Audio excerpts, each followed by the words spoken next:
sector!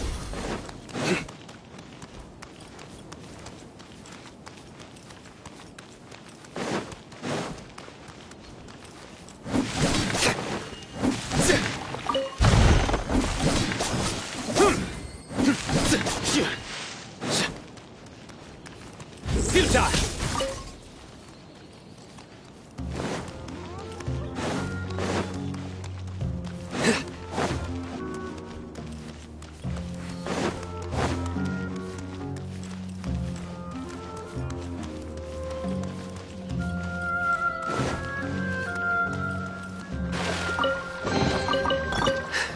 Our perseverance has paid off.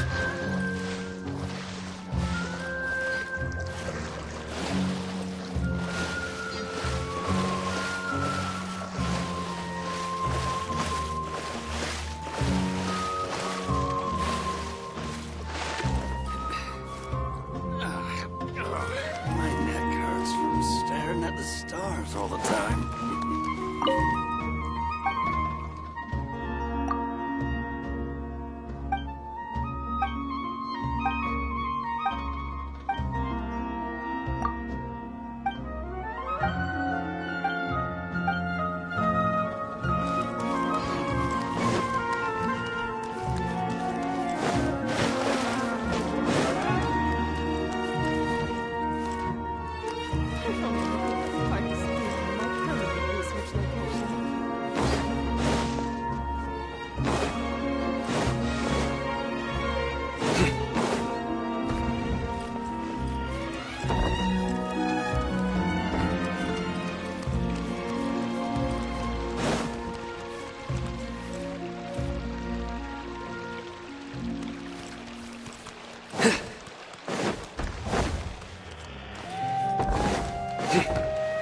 Nowhere to run!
Maybe I'll borrow something to read.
Surrender!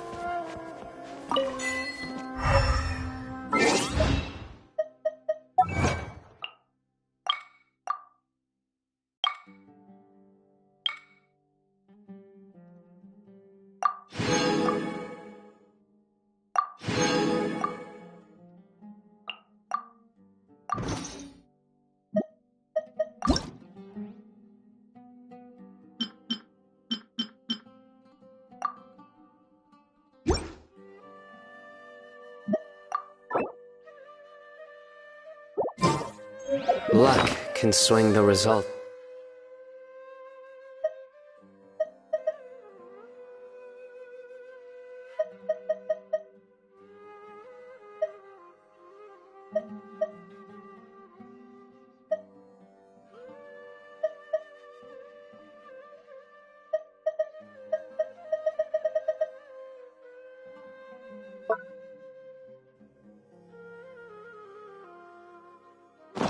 Of a single game, but it's bound to run out sooner or later.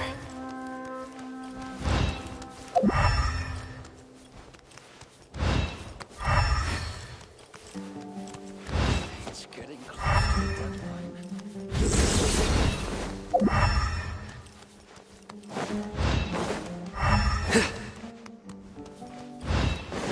Nowhere to run!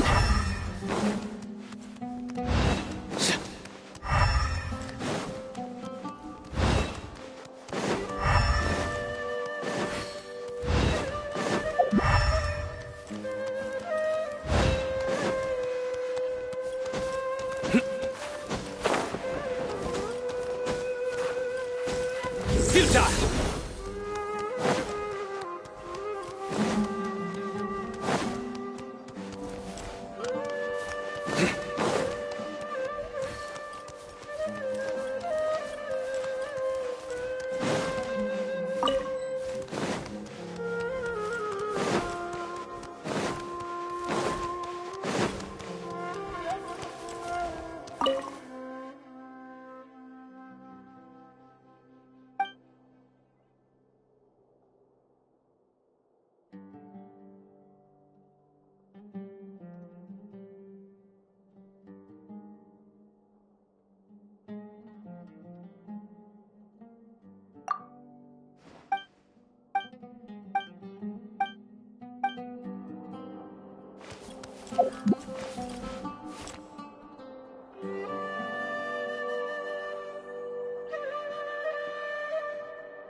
Nowhere to run!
important to replenish your supplies often when you're out in the wild. Possible to install a vision on a mechanical frame.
Our perseverance has paid off.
Nowhere to run!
die!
Victory is almost ours!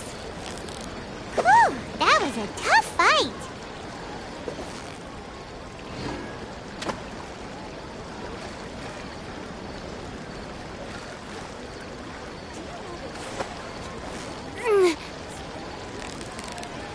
So close, so close! Stay cool! Wow.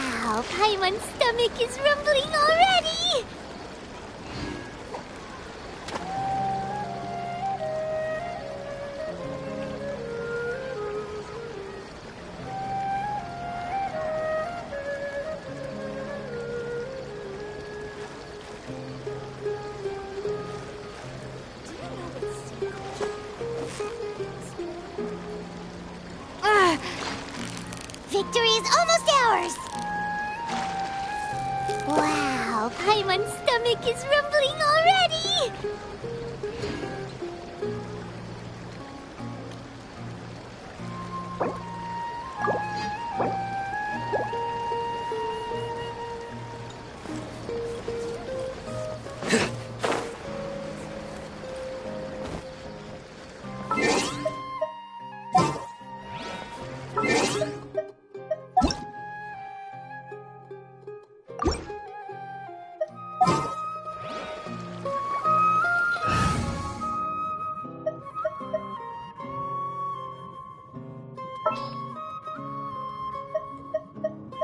All is accounted for. Let's move out. Business here. Cooperate with the inspectors.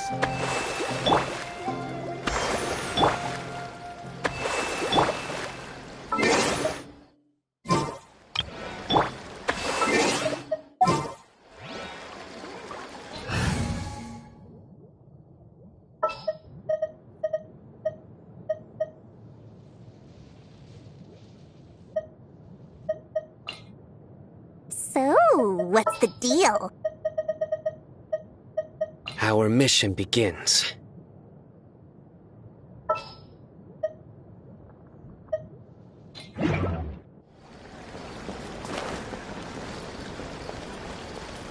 These cosmetics are made from gems.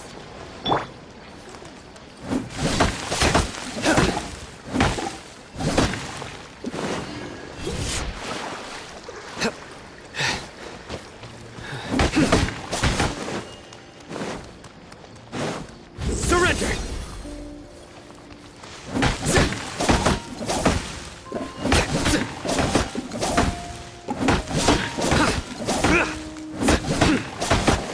Futile! Is it just fair to buy some gems?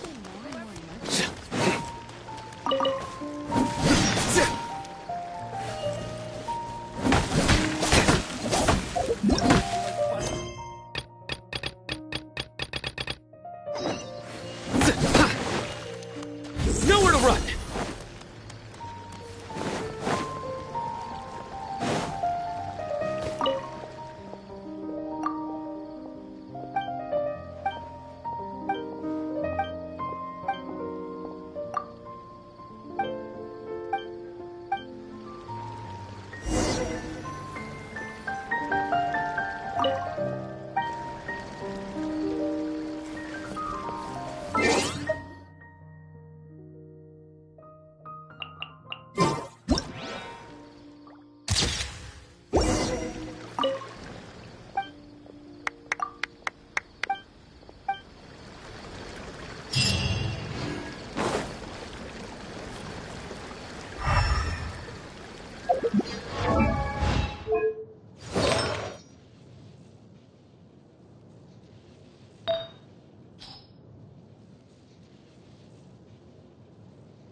This should be Sataria's favorite fortune-telling spot.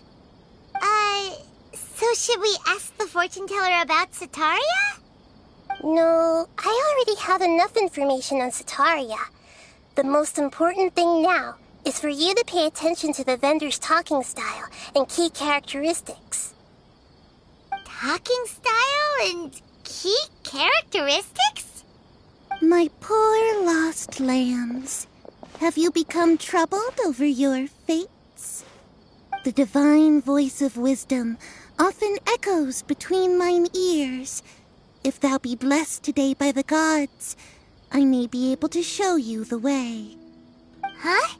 Really? Nahida, you've been whispering things to her? Shh! My friend here has some doubts regarding her future. Can we get a fortune reading for her? Of course, of course. In that case...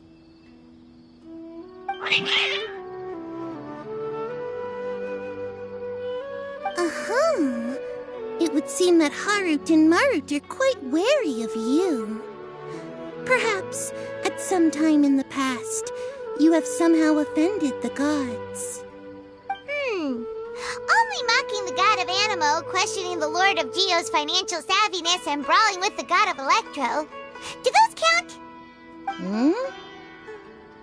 Oh, nothing. Go on, pick an aspect for her to divine.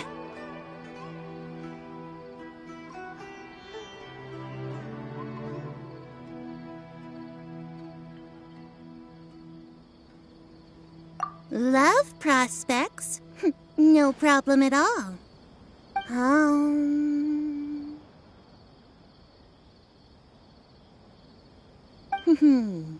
The gods have spoken. The truth shall be revealed. One who is fated to cross your path will appear on... Huh? So many people will fall for you. How could that be? Harut, Marut, did you two spoil my divination? I've never read a fortune so absurd.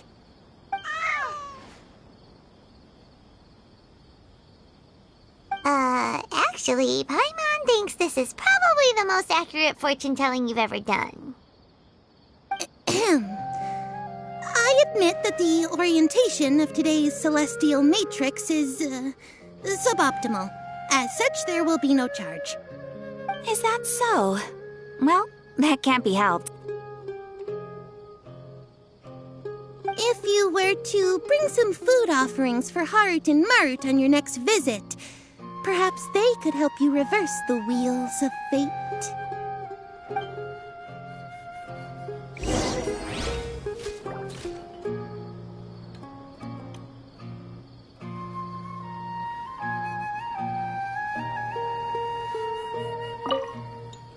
I've never seen Harut and Marut be so wary of anyone.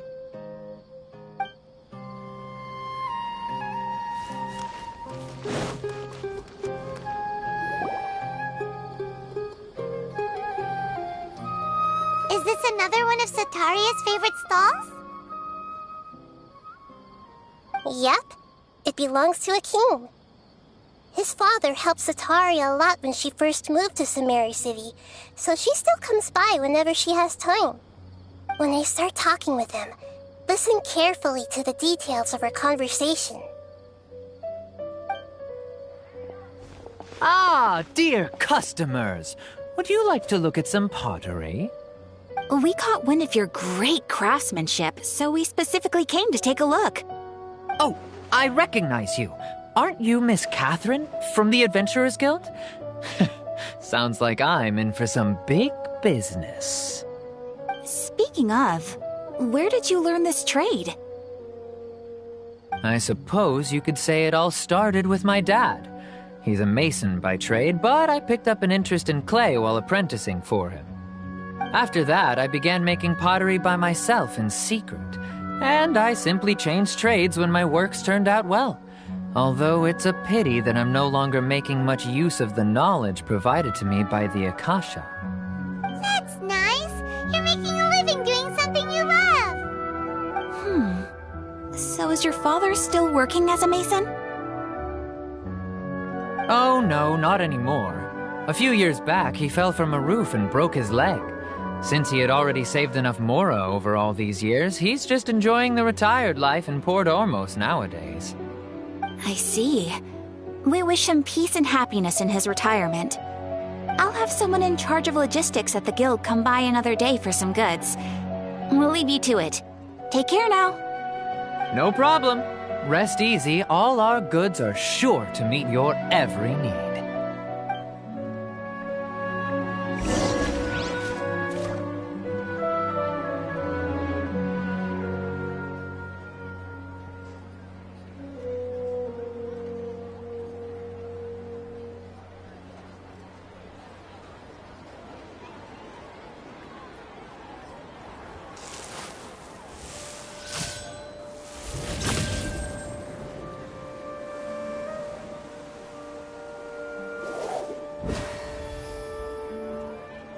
Surrender!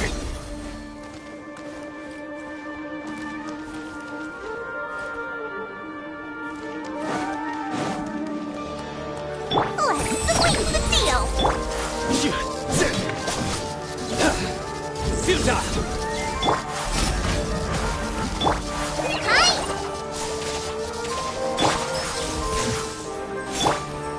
Surrender!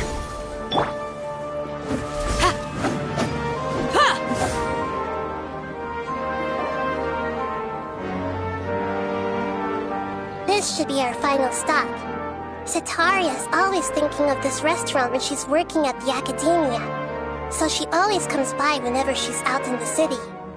Nahida, you've really thought of everything! It's my duty to protect Sumeru's citizens, after all. Hi there. I feel like I've seen you down by the docks before. Huh? Sorry, I don't quite remember. If I recall, you were having a discussion with someone about shipbuilding at the time. Ah, that's right! I've always been really interested in feats of marine engineering. After all, I grew up in Liyue Harbor and spent my entire childhood staring at the ships going in and out of the port. I came to Sumeru to study, but failed to make it into the academia due to my lack of talent. But I'm still discussing all kinds of problems with different scholars, and I'm continuing to study and perform research from the restaurant's basement. I'm sure I'll get to the academia after their next round of exams. What an admirable spirit for learning. Amazing! Sure, but you'll find hardworking people wherever you go. So this restaurant has a basement as well? Huh. First I've heard of it. That's right. It's not usually open to patrons. Most of the time, employees use it for breaks or to hold private events. I see. Guess that makes sense. Well, good luck with your studies, Miss Chishan. Thank you so much. As long as I can make it into the academia as an official student, I'll be happy.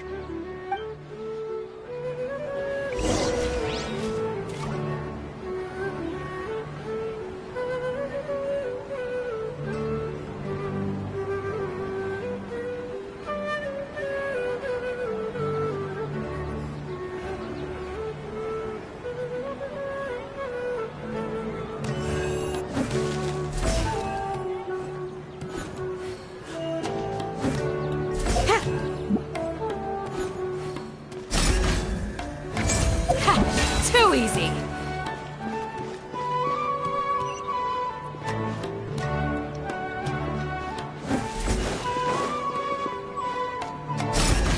Flee!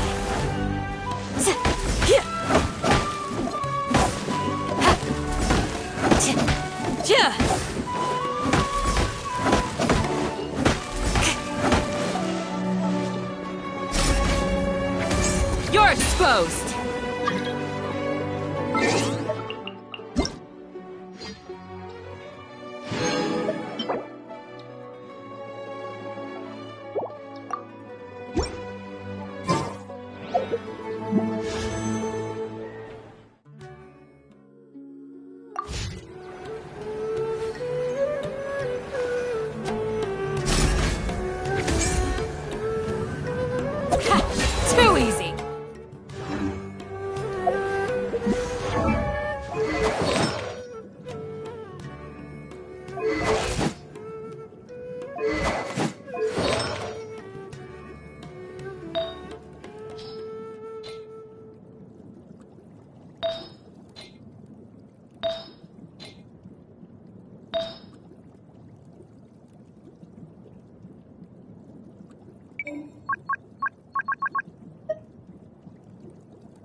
Three familiar faces should be enough for Sataria. What's the point of all the information we've collected? Nahida, you still haven't told us how you're planning to make Sataria face her problems. Sataria is already used to avoiding her problems, so we must find a way to break through her usual sensibilities. I remember that you mentioned that the Eremites in Port Ormos are all making a fuss about the upcoming resurrection of the Scarlet King. Although it's all just a boatload of nonsense, the faith of her homeland may turn out to be Sataria's soft spot. Oh, Paimon gets it now! You want to take advantage of the guilt Sataria feels about her homeland. Although she knows she should return home to help the people of the desert, all she's done is conspire with the sages.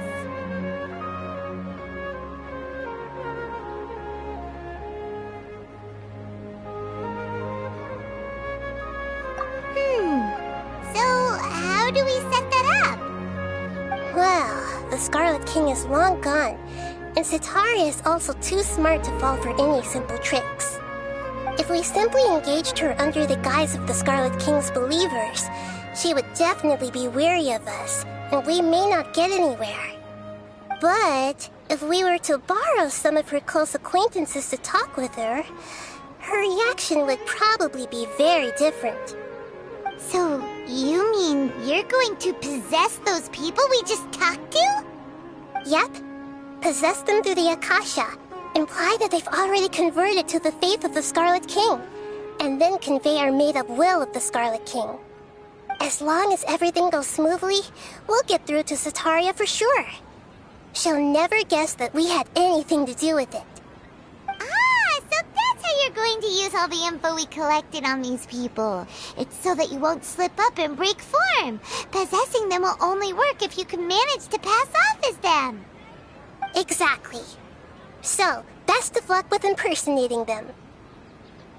Huh? Best of luck? But we don't know how to possess anyone. That's no problem at all.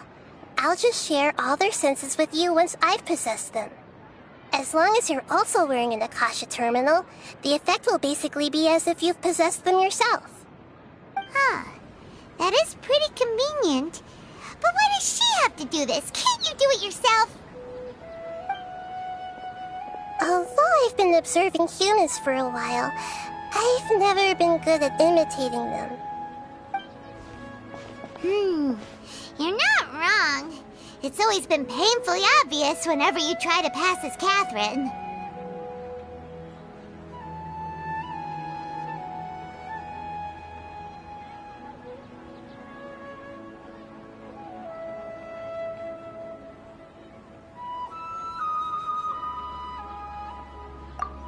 If it was at all possible, I would have preferred to leave these people alone. But seeing how things are now, I probably should just accept it and push on.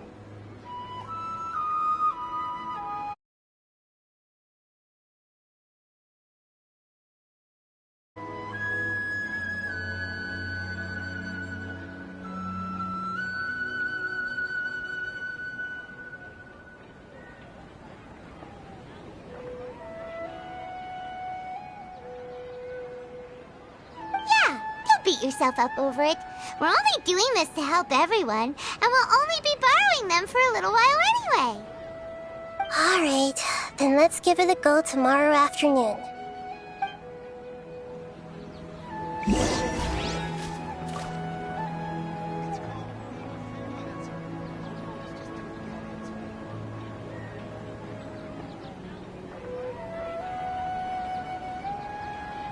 A shield is not enough to protect the most important things.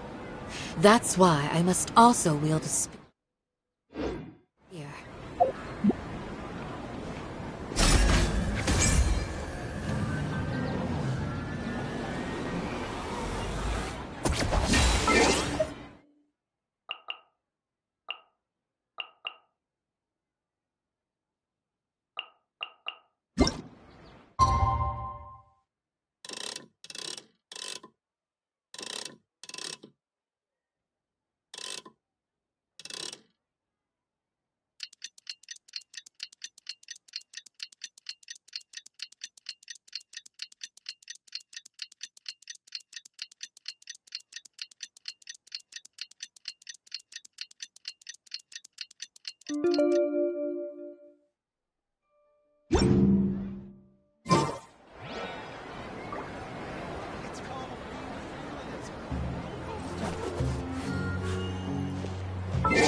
Here she comes! Sataria's here!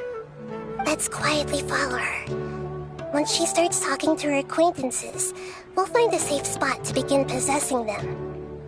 As for how we'll sway her to our side, I'll leave that to you. I trust you'll know what to say. Paimon's starting to feel kinda nervous. Okay, let's go. Looks like they've already started talking. Let's find a hiding spot and get started.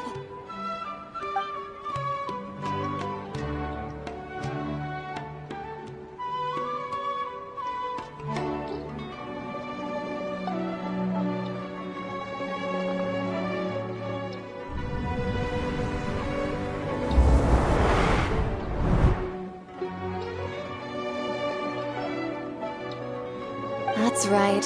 You really can't force anything when it comes to love.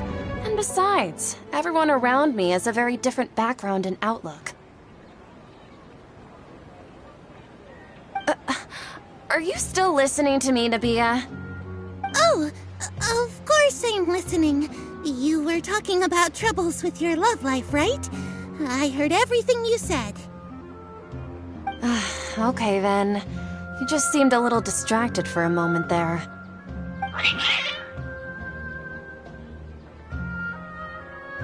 Strange. Your cats seem pretty worked up. Is something wrong? I always thought they were quiet, happy kitties. Oh, what are their names again?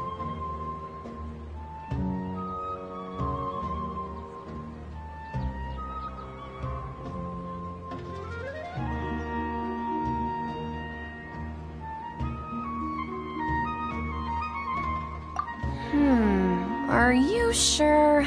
Those aren't ringing a bell for some reason.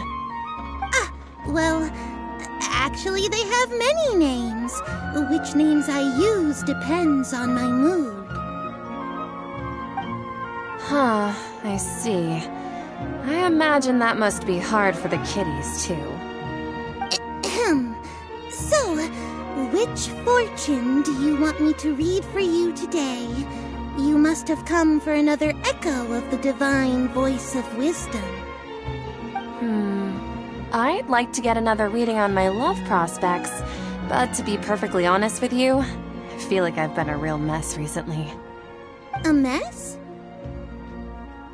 Well, could you do a reading on how long it'll take me to finish my current project at work? I really just want to get it over with. I hear you. No problem at all. The gods will reveal the truth.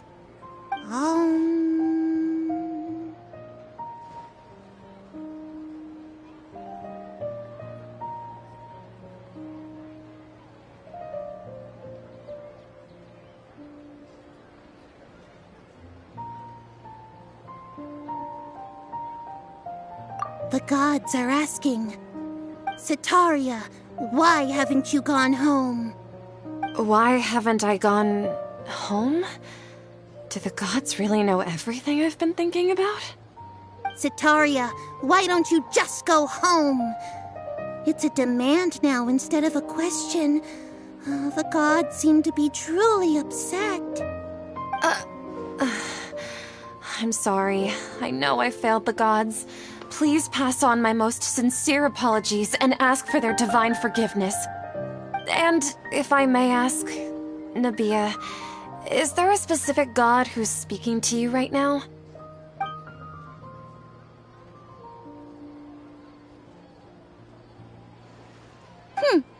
What an inconsiderate and naive question.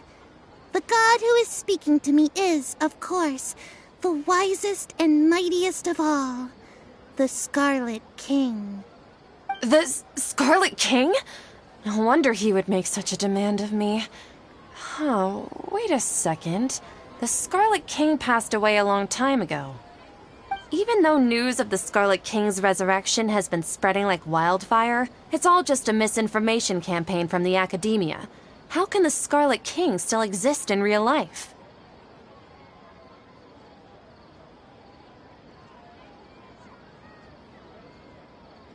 What insolence!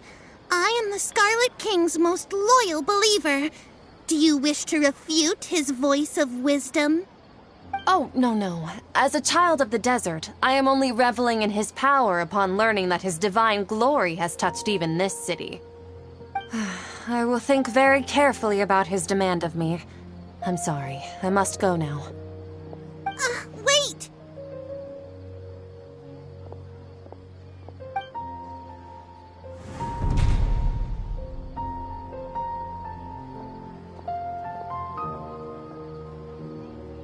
Whoa! She just ran off in a hurry. She looked pretty upset, too. Well done. Setaria didn't seem to suspect anything amiss. To have something she's been trying desperately to avoid show up out of nowhere and berate her, that must have shaken her to the core. Aw, Nahida, it seems like you understand human emotions really well after all. All I know are some abstract Harabata theories. In any case, my time with you has shown a lot of them to be utterly useless. I'm still trying to make sense of everything. Anyway, enough of that. Let's hurry and catch up to Setaria. She's out of King's now, right on cue. Let's get ready to possess him right away.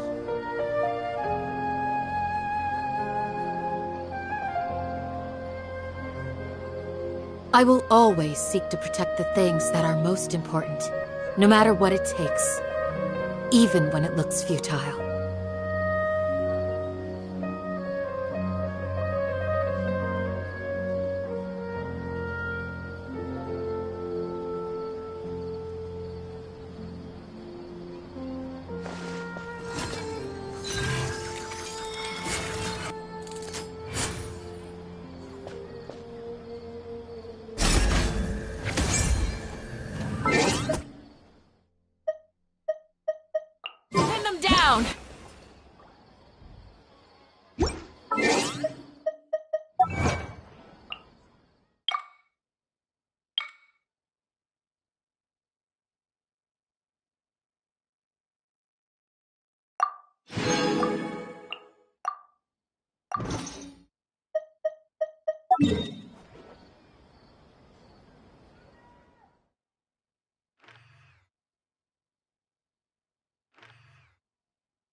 It's okay. I just got caught up in something.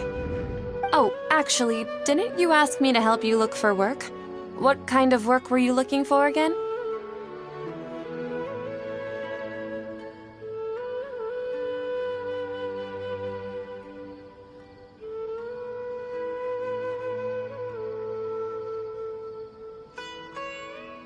Oh, right. Your old man's craft. How could I forget? Speaking of, how's he doing? Is he feeling any better?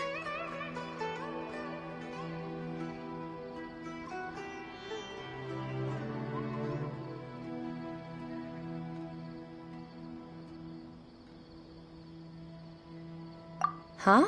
Wasn't he nursing a leg injury? If I recall correctly, his strong arms had always been his pride and joy.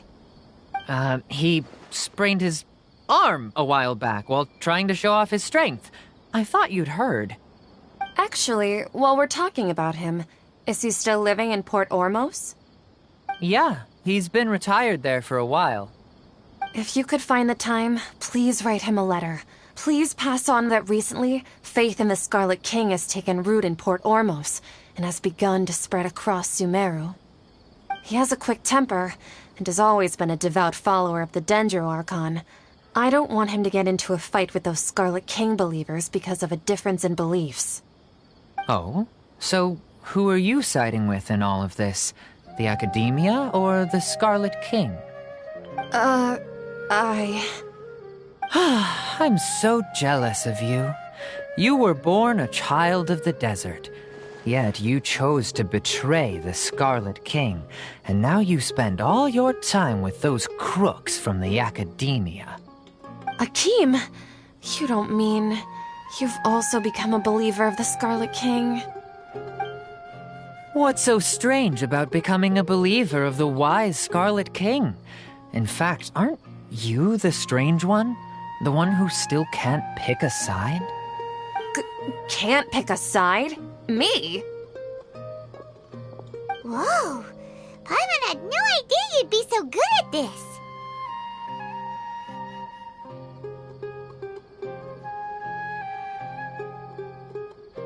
You really zeroed in on the issue and put it right in front of her.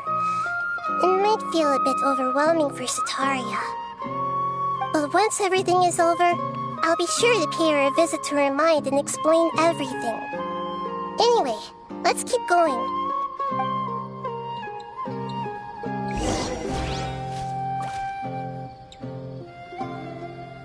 Come on! Sataria's already started talking with Shishan!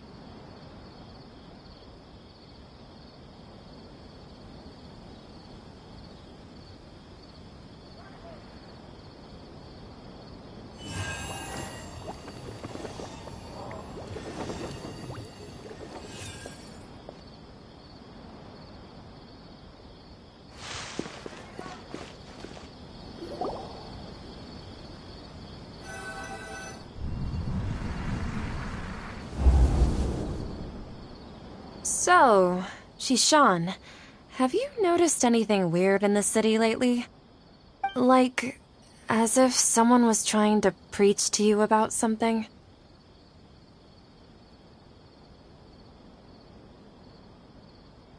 Oh, right. Speaking of strange things, I celebrated the Sub-Zerus festival so many times that I lost count. That was really weird. Wait, how could you be aware of that? That should be impossible. Nothing in the report indicated anything like that. Are you still failing to realize that the Academia's lowly tricks could never deceive all of Sumeru's citizens? Shishan, don't tell me that you've converted to the Scarlet King as well! What an absurd question.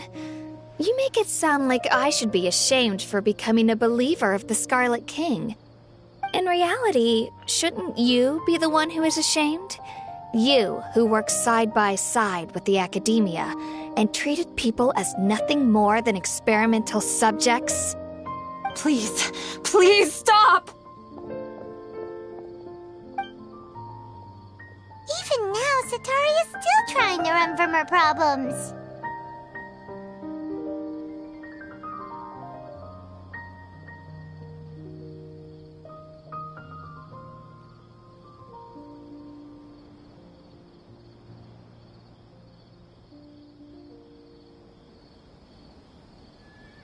She can no longer justify everything to herself. Hey, she's trying to talk to the guards! What should we do? This is the most important part of all. Quick, get ready. Mercenary, you're a member of the Corps of 30, correct? Please help me pass a message to the Matcha right away. The situation in the city is getting out of control. Please, try to remain calm, miss. Tell me what's happening in the city. Heretics are infiltrating the city, and they've already converted many residents to their side. Heretics? What kind of heresy are you talking about? The Scarlet King! Many people I know have suddenly started believing in him, but he's long dead. It's impossible. Miss Sataria, nothing is impossible. You know my name? The Scarlet King is immortal, and all who defy him will one day pay the price. You must face the truth, Sataria. You tread a treacherous path, and the longer you ignore it, the tighter the Academia's grasp on you will become, and the deeper you will be ensnared. Child of the Scarlet King, never forget that the desert that belongs to you lies elsewhere. What's so strange about becoming a believer of the wise Scarlet King?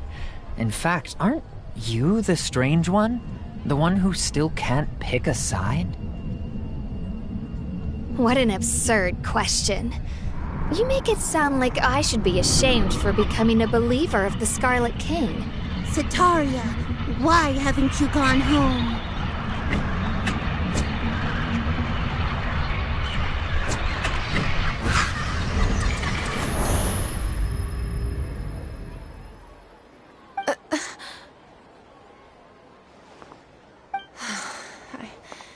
It seems that no matter where I run, I only keep finding more believers of the Scarlet King. I have to say, this is a familiar feeling. I've also been running from my guilt this whole time. Guilt over my part in the Sage's plans, and from ignoring the letters from the children of my homeland. But no matter how much I may try to ignore or get rid of it, my guilt always comes back.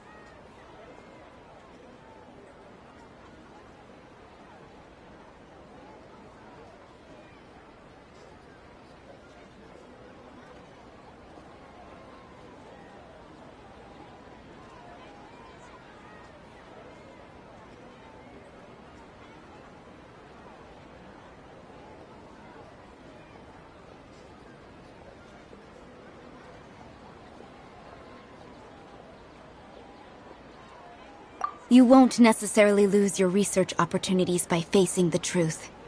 Besides, did you really want to conduct your research while carrying such heavy feelings of guilt?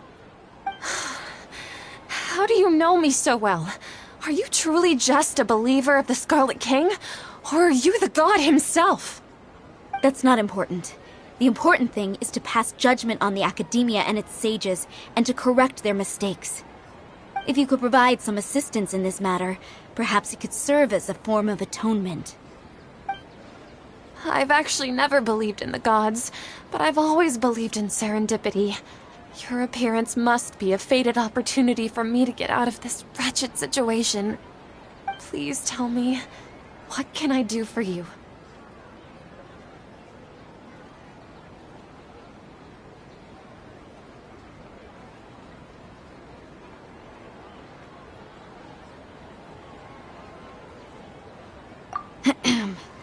How much do you know about the Sage's current activities? I was just one of the designers for the massed dream harvest scheme, which is what happened around the Sub-Zeru's festival. But I know very little about the full scope of the overall project. I'd assume that only staff with the highest clearance would have access to those confidential documents. I've just been working to meet the Grand Sage's specified requirements. However, there's something that's been really bothering me. I heard that a scholar who was previously expelled has returned to the city, and even the sages are still quite wary of him.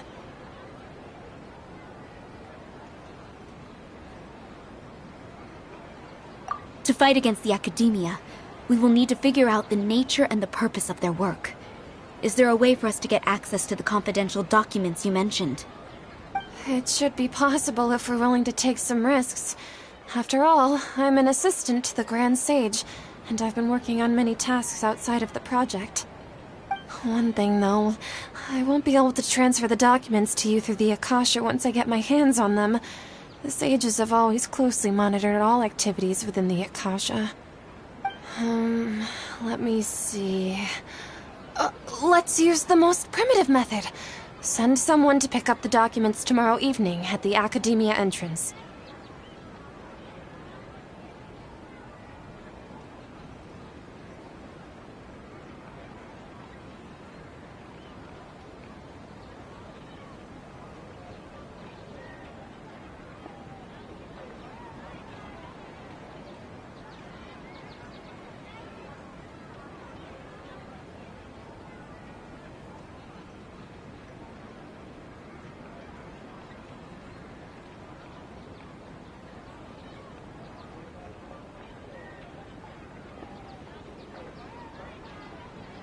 The Academia entrance.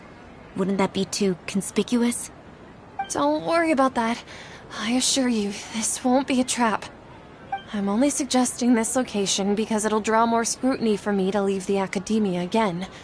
It'll be safest for me to distract the guards long enough to hand you the documents. All right, I trust you.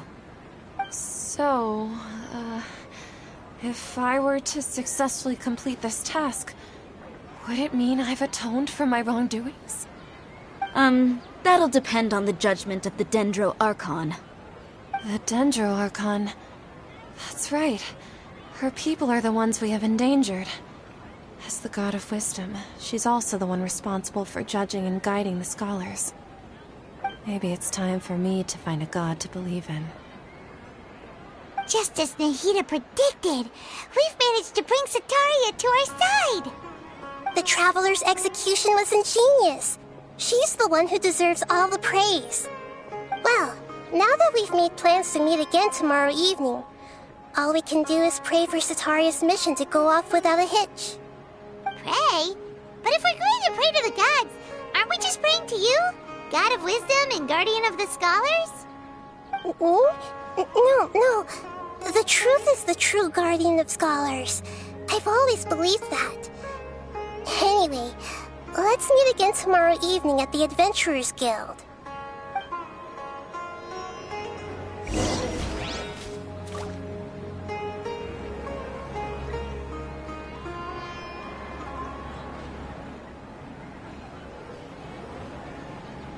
A shield is not enough to protect the most important things.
Catherine, right?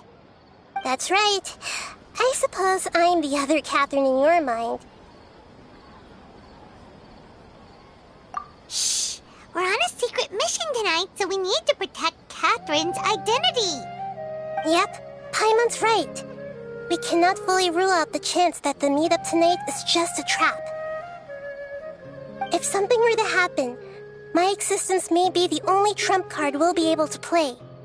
After all, the academia should still be unable to confirm the existence of my consciousness in the outside world.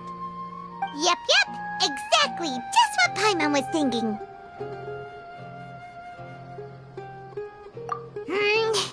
Anyway, enough about that. Let's just make sure to be on our guard.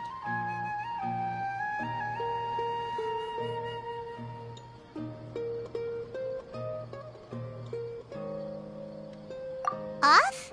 What do you feel is off? It's the middle of the night. Of course it's quiet. You're not getting paranoid, are you? No, I think she's right. It really is a lot quieter than usual. If you look around, there seems to be fewer people on the streets. I'm not sure if this is the case for the entire city, though. Huh. Maybe it's just a coincidence.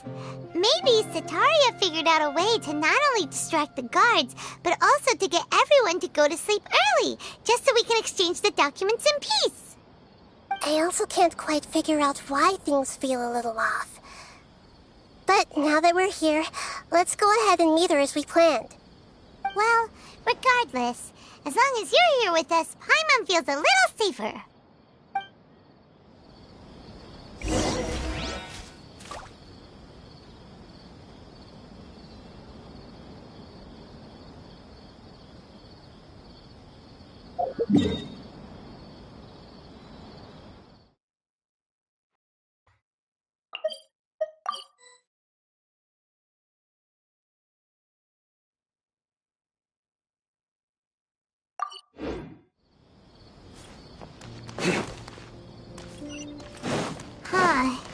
There really aren't many people out right now. Let's hope it'll be this quiet in front of the academia, and that Sataria managed to distract all the guards.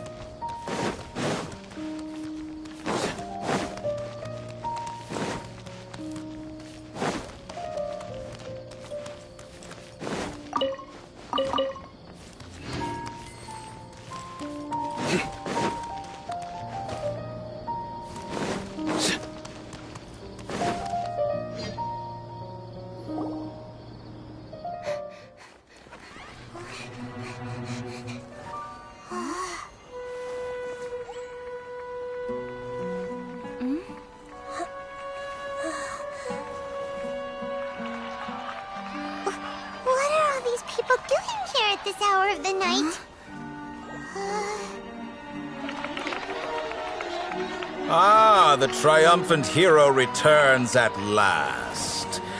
And to a rather spectacular welcome, even if I do say so myself. You're the outcast, expelled from the academia. Indeed I am. Although these days they tend to call me the Doctor.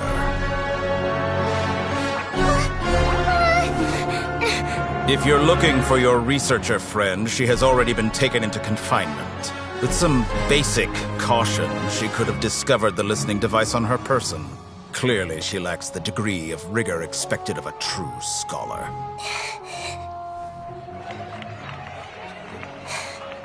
The people of Sumeru City. What have you done to them? I simply made some minor adjustments to their Akasha terminals.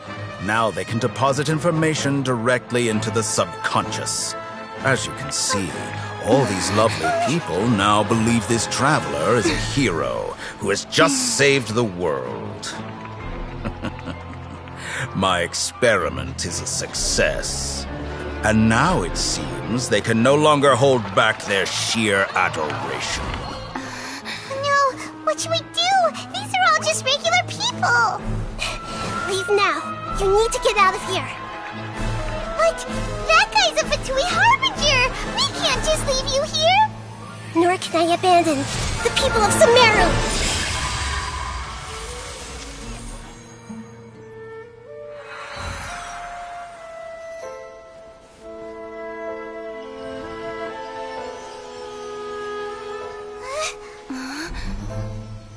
Don't worry.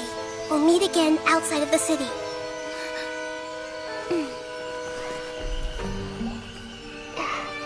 I see.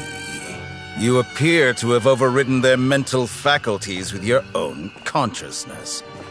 To possess such a powerful mind, you must be the God of Wisdom.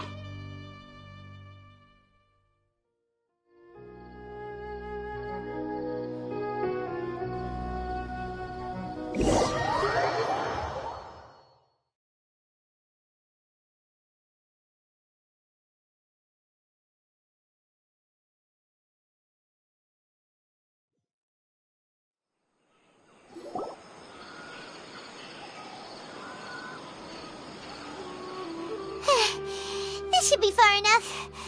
Whew. Paimon needs to catch her breath first.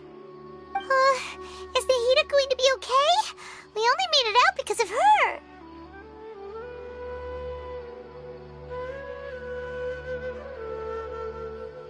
Paimon wasn't counting on running into a new Harbinger here, let alone such a high-ranking one. That guy was number 2. So scary.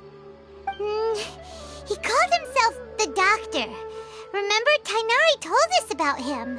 Sataria did say that someone who once got expelled from the academia came back recently. And that even the sages are wary of him. Yep, sounds like she must have been talking about the Doctor.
Yeah, now that the Doctor's in the picture, we're no longer just dealing with the academia.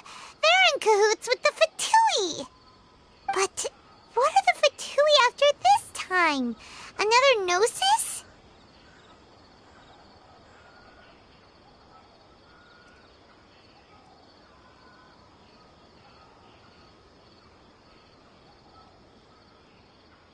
Yeah, things would be a lot easier with Nahita's help.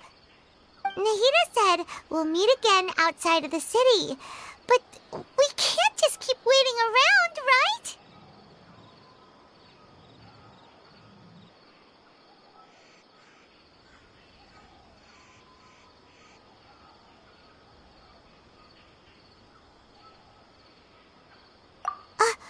You mean...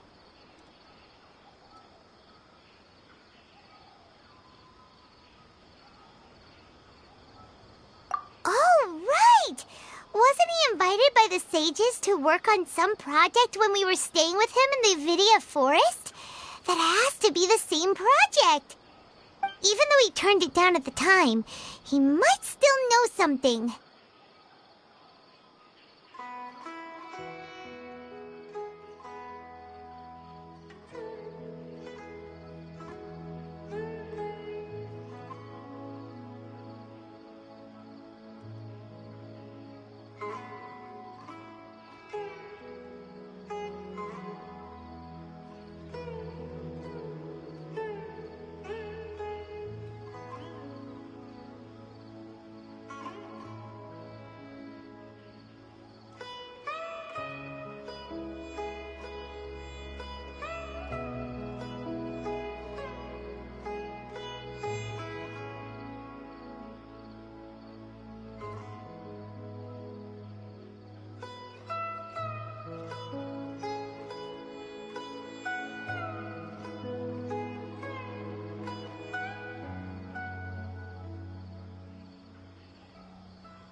There's no time to lose. Let's go to Gandharvaville.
Good deeds and bad.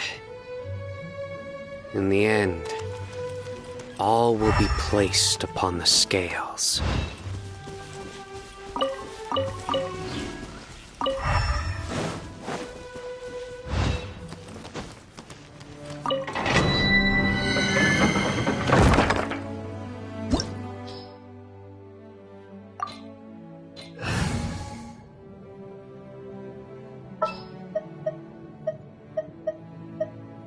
The hunt begins!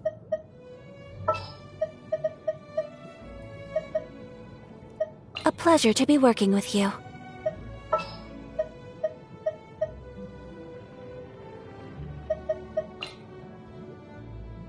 Whatever would you do without me?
Right now. Catch it! Shake it and go!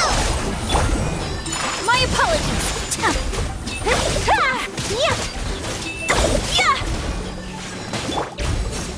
Come on out. Right here. Fallen Amber! Help! Can't handle your drink! Sakura Swirl!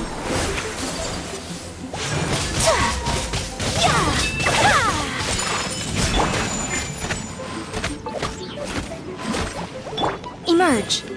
Show them.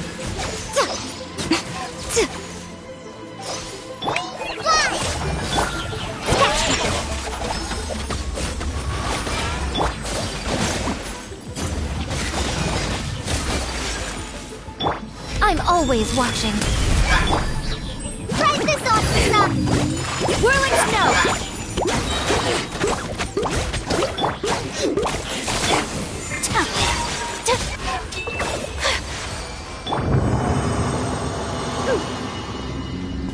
Look at you, booze hound!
Come on, let's go! There's a fortune to be made!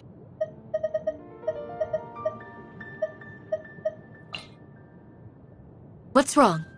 Are you in danger?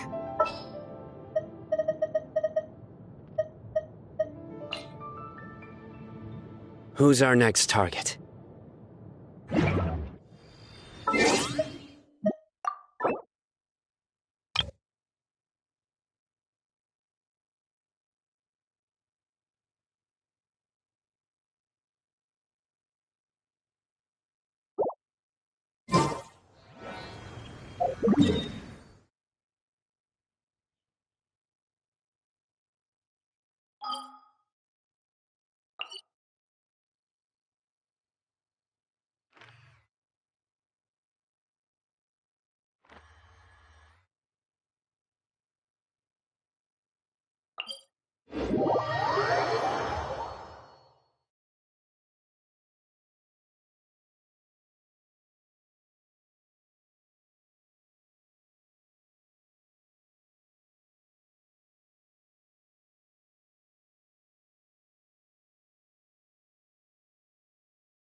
Too easy.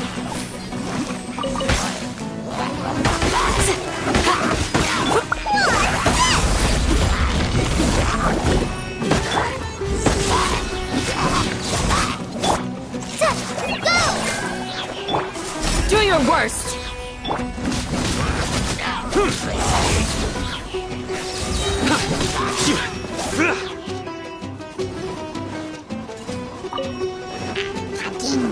Through me, justice is served.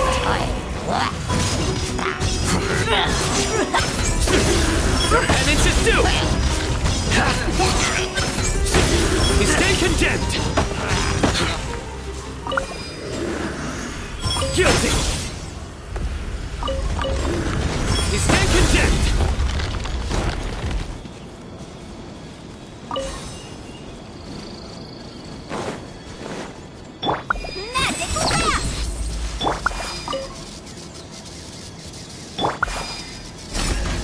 Yield!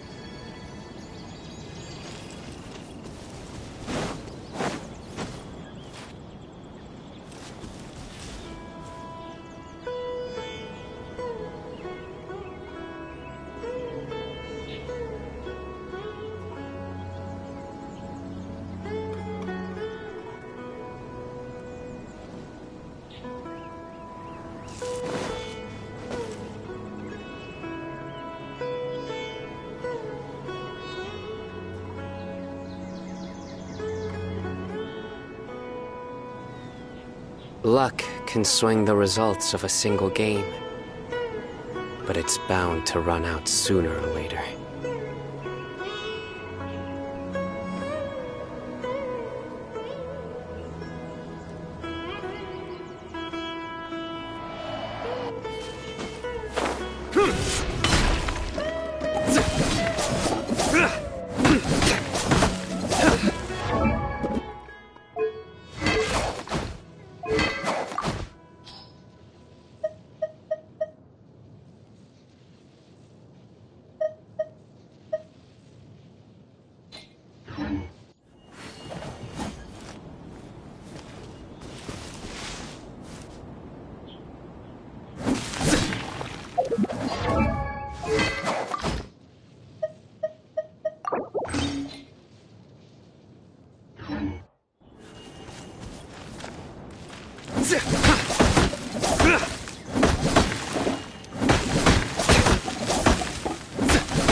Hold it right there.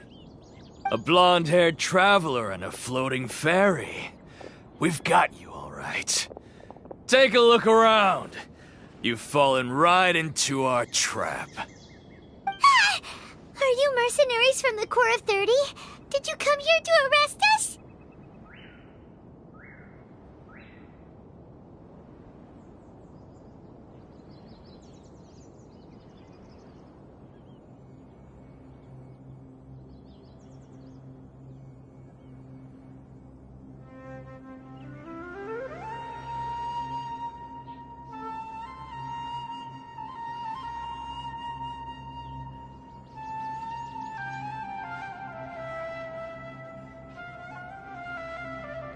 core of 30?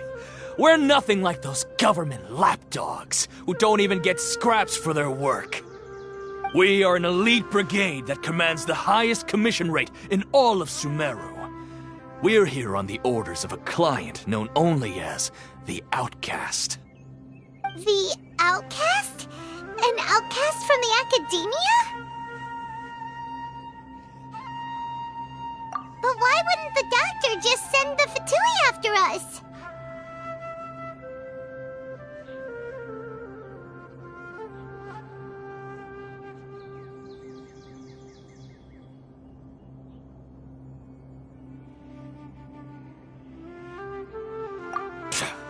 Still wasting time on idle chit-chat. We'll shut you up soon enough. Get them! You're up, Traveler! Following orders. Surrender! Fallen Emma, help! Hear my prayer!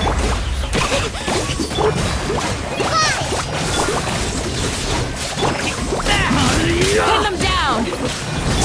Here's the good! Judgment is upon you!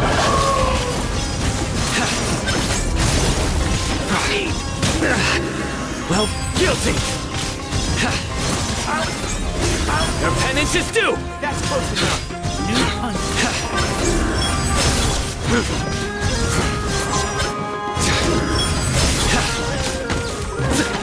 Right this on the sun! We shall prevent... Flee! Nowhere to run! Magic blast!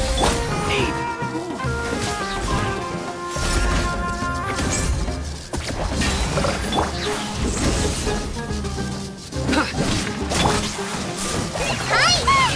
It isn't over yet! Here comes reinforcements! Fallen Emma, help! Futile! Do your worst!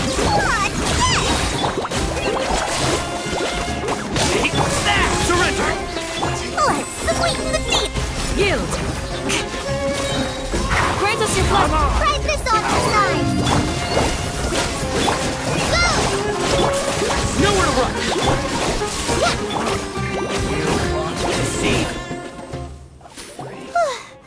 That was pretty rough. Is that what elite mercenaries are like?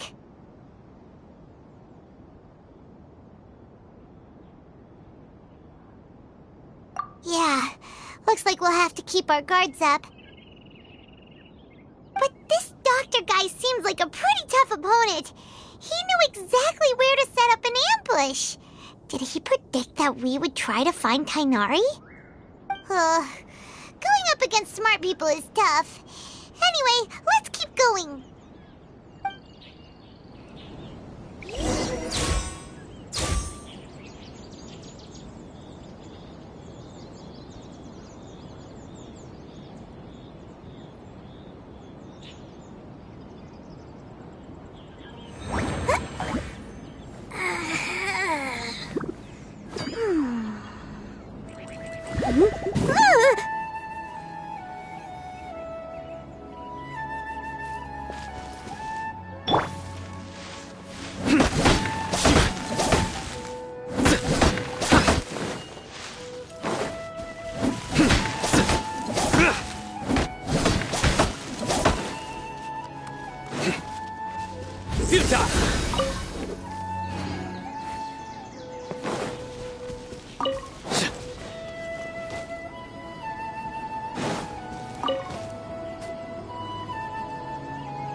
We shall prevail! Fallen Emma, help! Magic blast! Hi! You're exposed!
exposed! Futile!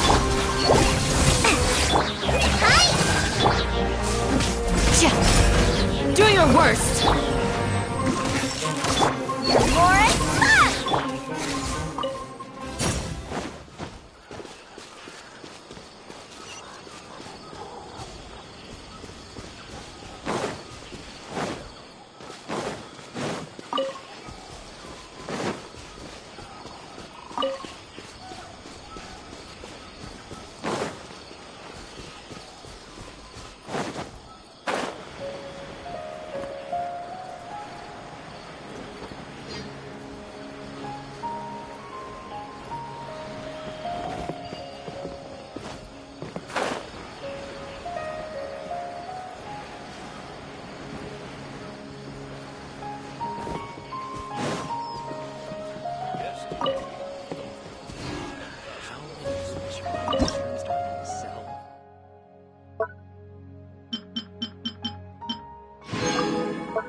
perseverance has paid off.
Surrender!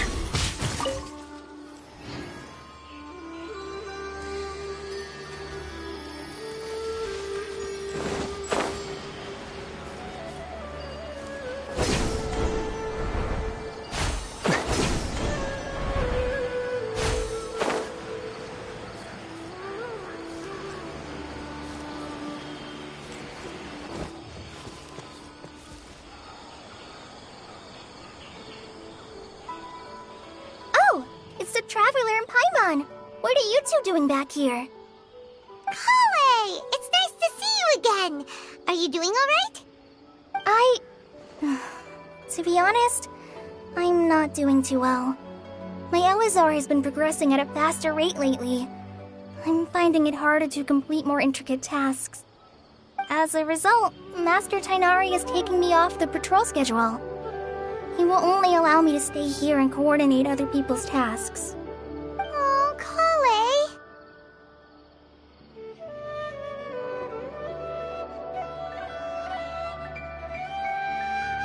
Speaking of Tighnari, did he go off on patrol? We're here to talk to him. Oh, Master Tighnari? He just left the Avidia Forest a little while ago. He was headed to Party's DI. He left? What? Isn't Tighnari always saying that he never wants to leave the Avidia Forest? He even turned down the Sage's invitation. I thought it was weird too. Master Tighnari always prioritizes his work as a forest watcher above everything. He almost never leaves his post. He left in a hurry this time, though. No, I only found out that he left through a message he left behind. He also made sure to delegate all his tasks using a schedule. To leave in such a hurry? I'd guess he had something urgent to take care of. Master Tighnari originally studied in the Amorta Darshan of the Academia, and Partis DI is something like the Amorta's research base. Many rare shrubs and grasses have been planted there for research. I know that before he became a forest watcher, Master Tighnari once spent a long time conducting research at Partis DI. A research base, huh? Gotta wonder what kind of research Tighnari just decided to work on all of a sudden. Oh, we don't have a lot of time, so let's go look for him at Party's DI.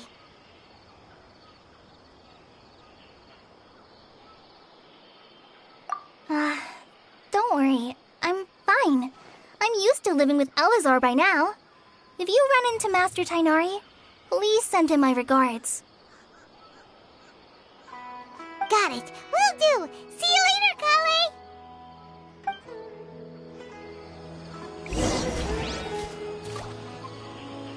I had already made up my mind, to be honest with you, so I didn't try to hide my current condition.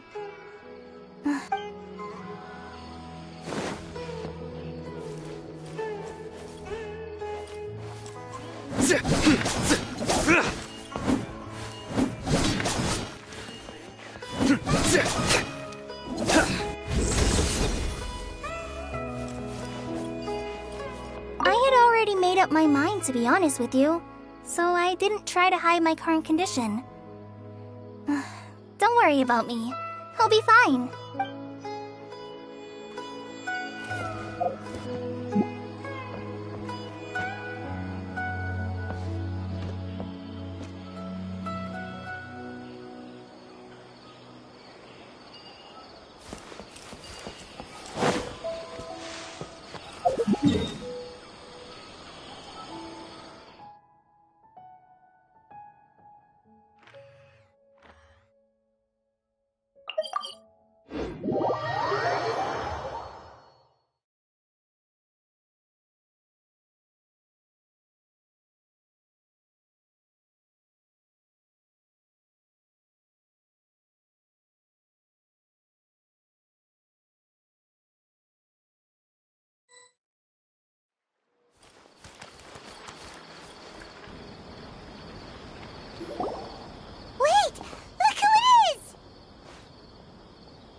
you're okay. We were so worried about you. Hey, this was supposed to be a touching reunion, but you're ruining the moment. Actually, it's very smart of the Traveler to be wary of me right now. After all, the Doctor has shown that his technology can apparently even control human minds.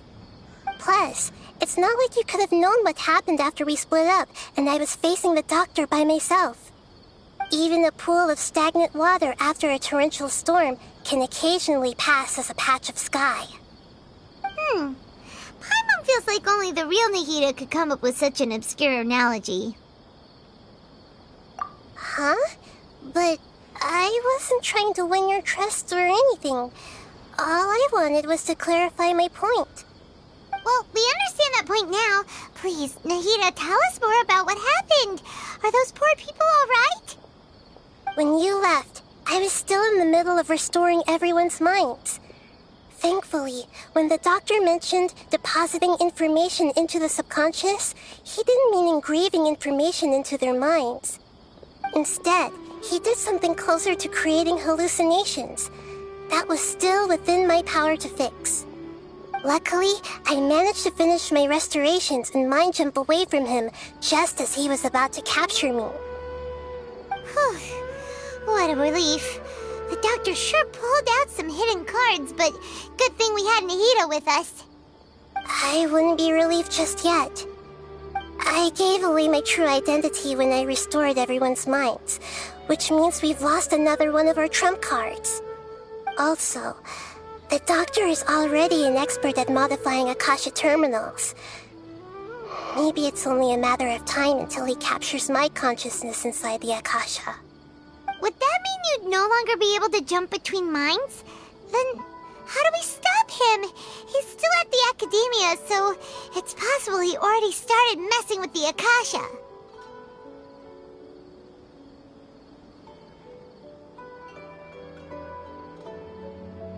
Ugh, it feels like he's toying with us. What a nasty piece of work.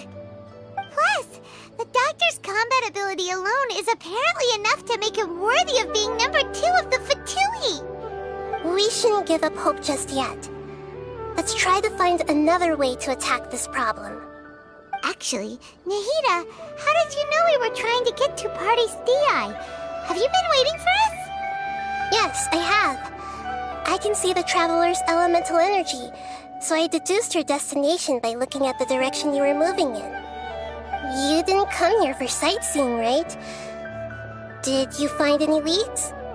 We're looking for a scholar we know. His name is Tainari, and the sages once tried to reach out to him. Why don't you come inside with us and see what we can find? Okay. Let's just hope we won't get him into trouble.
Nowhere to run!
Judgment is upon you!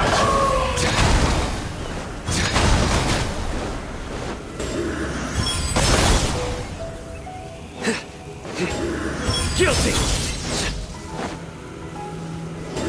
Your penance is due! You stand condemned!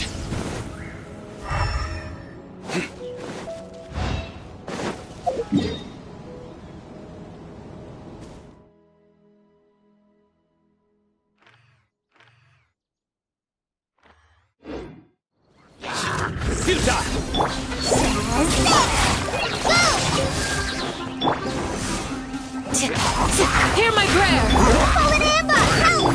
Magical laugh! Warren? Fly!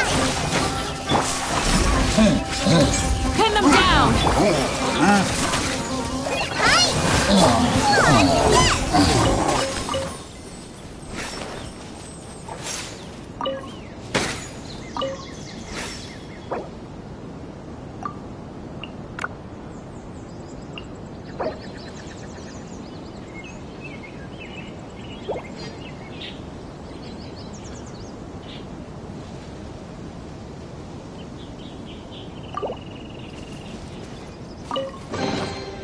I'll take it all.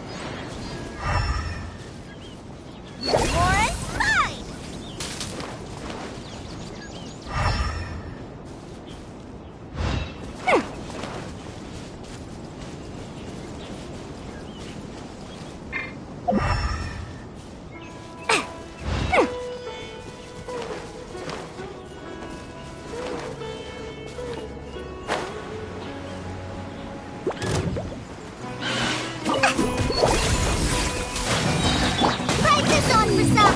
We shall prevent...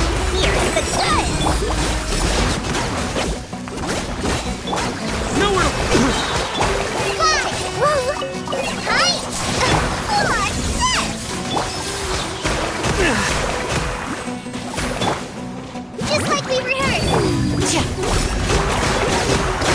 You're exposed! Grant us your blessing! Shazam!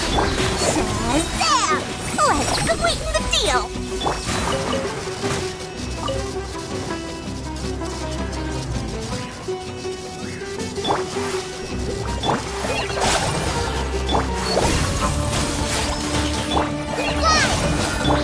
Nowhere to run!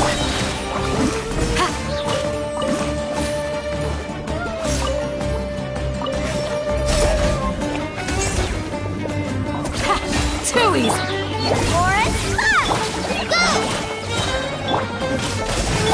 Here's the good! Through me, justice is served!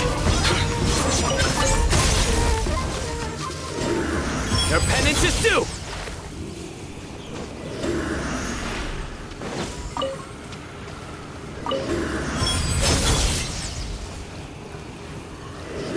You stand condemned!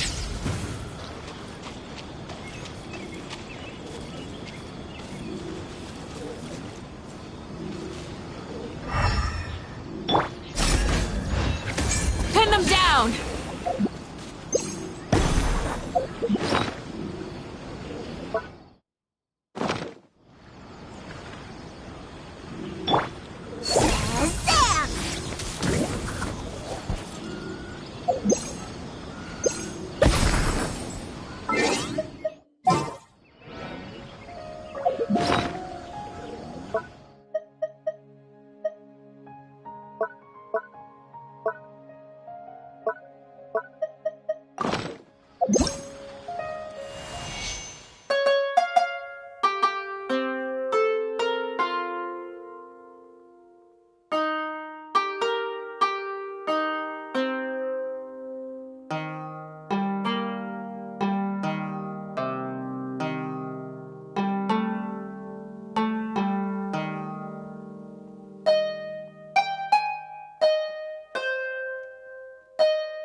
Our perseverance has paid off.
Futile! Press this on for some! We shall Surrender!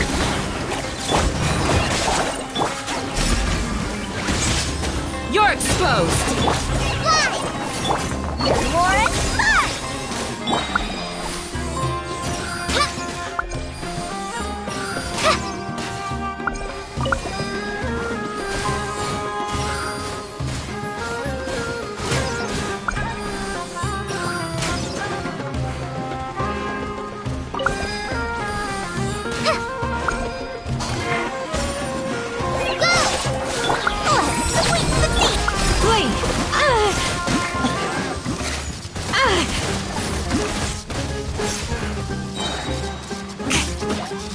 Grant us your blessing!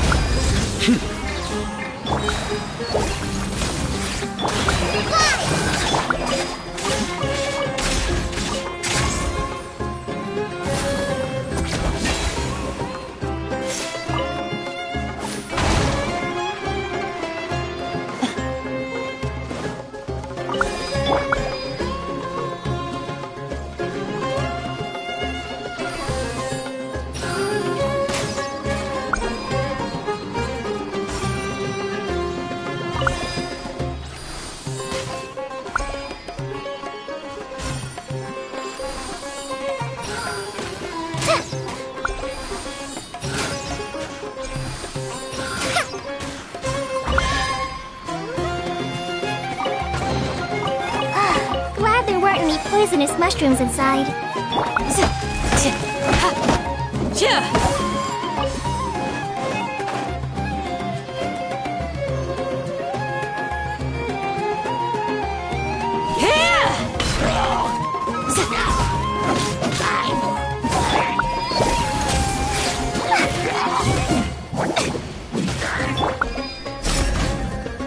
Pin them down!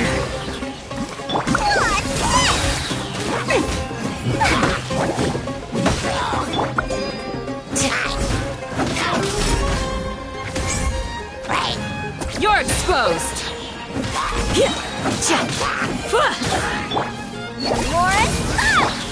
Nowhere to run!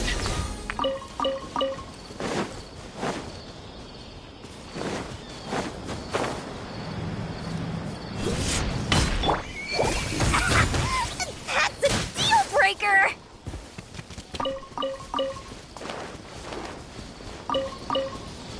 Here's the good!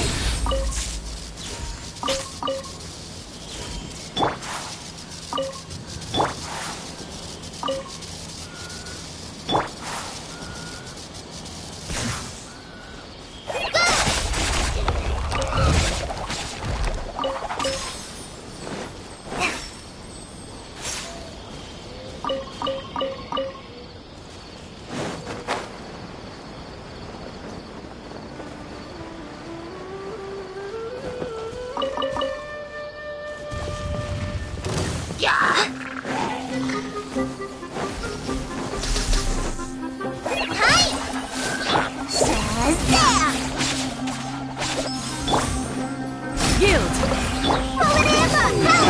We shall prevail! What's this? Go!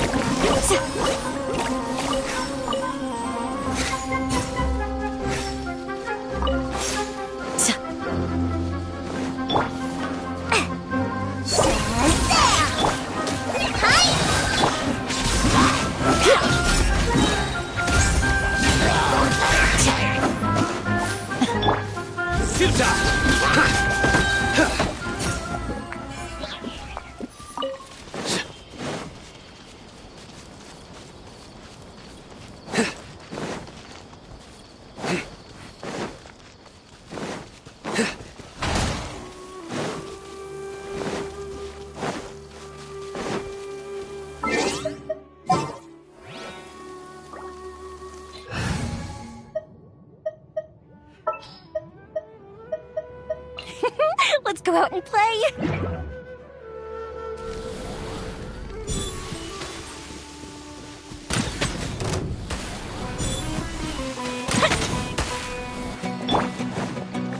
Try this on for some!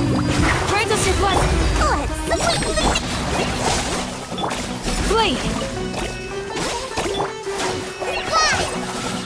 Go Bishop do! Warren,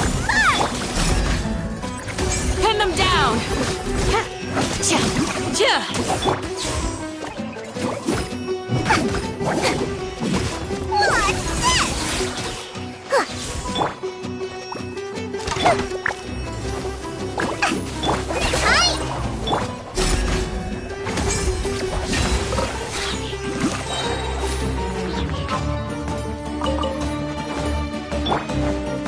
Fire hazard!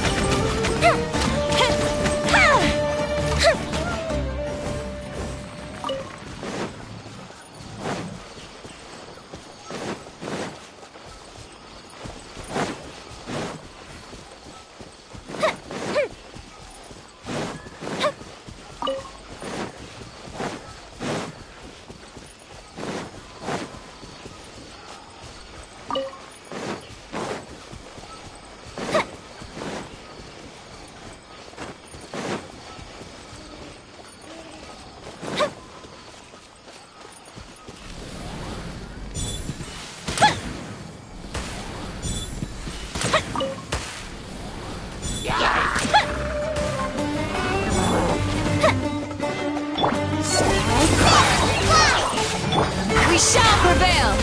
Pull it in! Here's the gun! Fuse a split!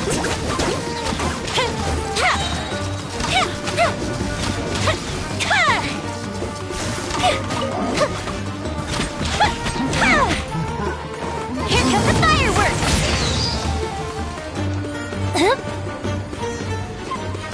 Time for a light show!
Do your worst!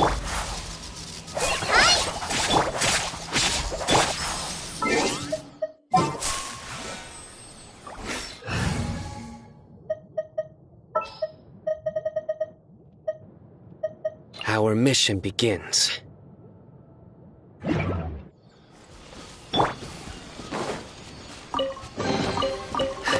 Our perseverance has paid off.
Traveler?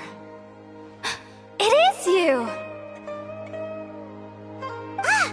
The voice! It's Hypatia!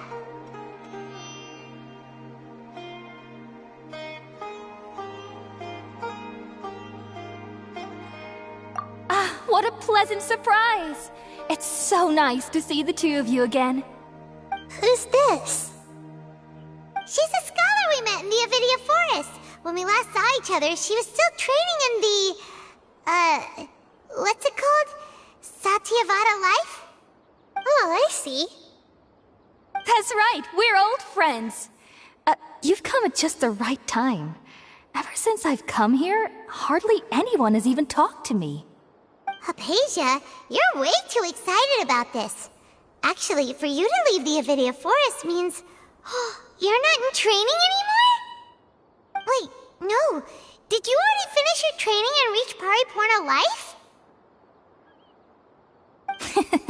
What do you think?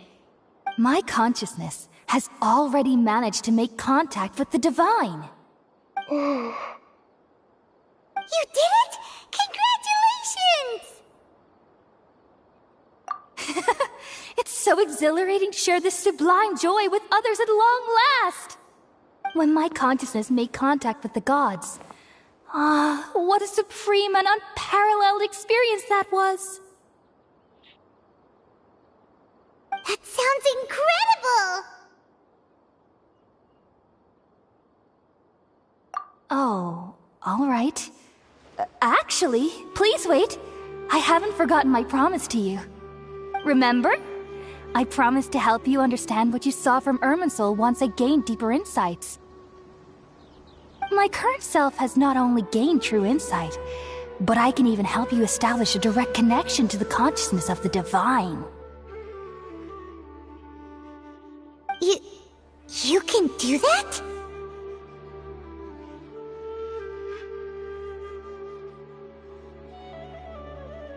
I've never heard of anything like that, but if you want to give it a try, I'll do my best to protect your consciousness during the process.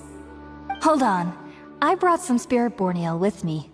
This is still a crucial part of the ceremony. We're using that incense again? All right now. Hold my hand. I'll help you establish a pathway to connect your consciousness. Okay.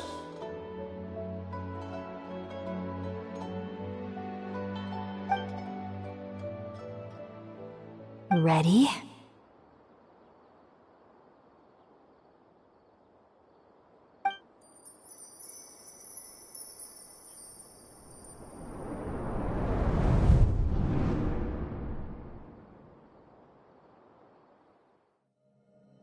It took 3 betrayals for me to finally understand. The world is just an elaborate tapestry of lies. My fury will never be quelled. The first to betray me was a god. My creator. My mother. Valuing strength above all, she saw no worth in me and I was discarded. The second was a human. My family. My friend. Consumed by fear, he saw me as an abomination. The third was one exactly like me. A hope for the future. A fledgling barely out of the nest. Powerless before his mortality, he broke his promise to me. Humans, they can't be trusted. And the gods fill me with pure loathing. So I said good riddance. I denounced the world and laughed in its face. My chest will never again be defiled by worldly filth. I will scrub away every last trace of human emotion. Then it will be empty, a blank slate, and ready to receive a supreme gnosis, brimming with pure divinity.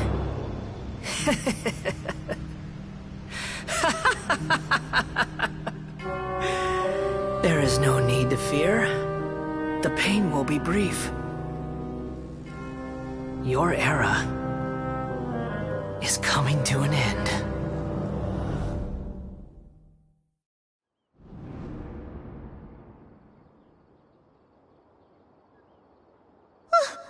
What was that?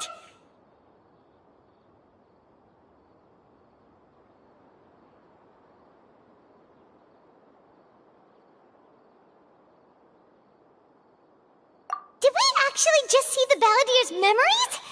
Everything matches what we know about him. But how is he connected to the divine consciousness that Hypatia was talking about?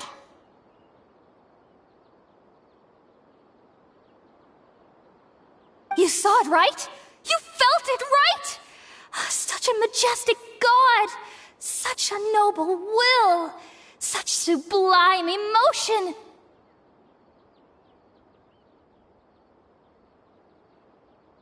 Alas, shame. If only... If only that which beats within my chest wasn't a filthy mortal heart. Oh, great and merciful God, please grant me forgiveness and salvation.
you understand now?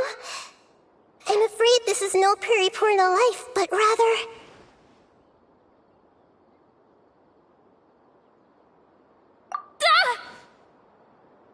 You... Why are you so mean to me? Why is everyone hiding from me? I found divine wisdom.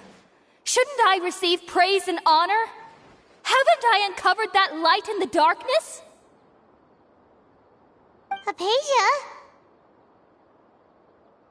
That's how I always thought everything should be. Wait. Have I... already lost my mind?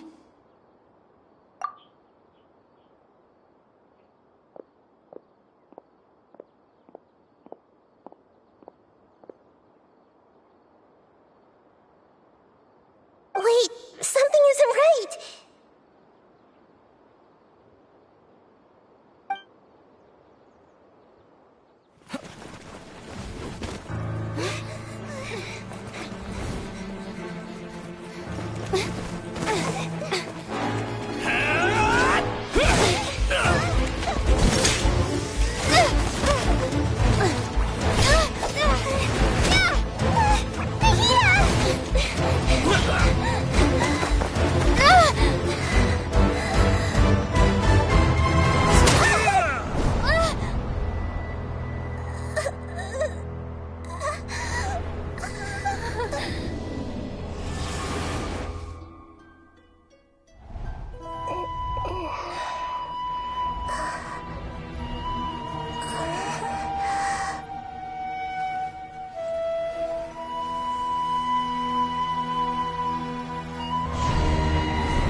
Okay, we finally lost him!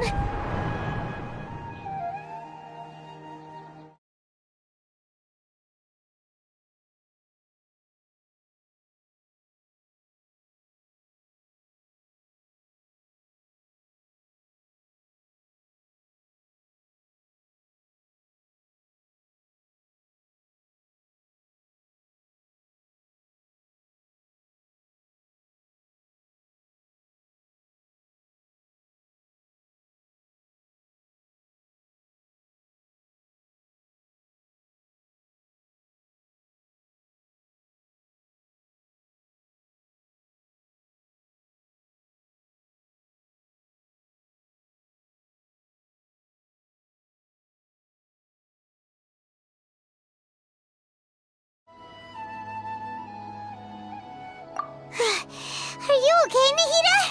Wait, no. Something feels different. You're back! Oh, the Traveler's back?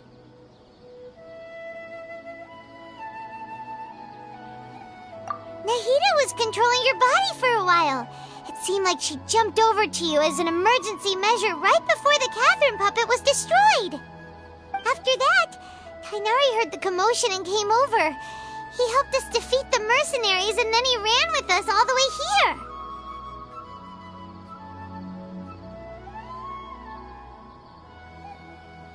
What? You swapped places? You mean your consciousness also went into Nahida's body? Wait, then where is Nahida's consciousness?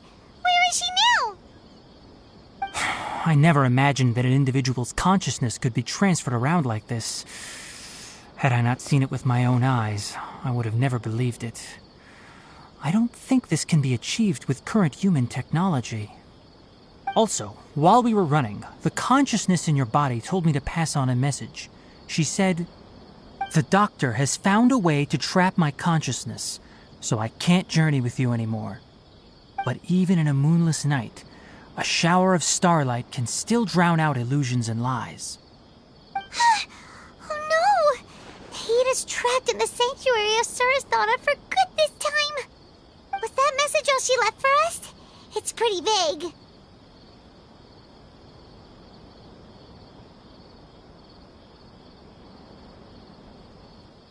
Oh, that makes sense! Since the doctor captured her, she won't be able to say anything without him knowing. She's being extra careful. Even in a moonless night, a shower of starlight can still drown out illusions and lies. Huh. Paimon knows the moon illusions and lies are from that alchemical divination at the Sub-Zero's festival. Didn't Nahida use a starlight analogy before? It had something to do with Sataria.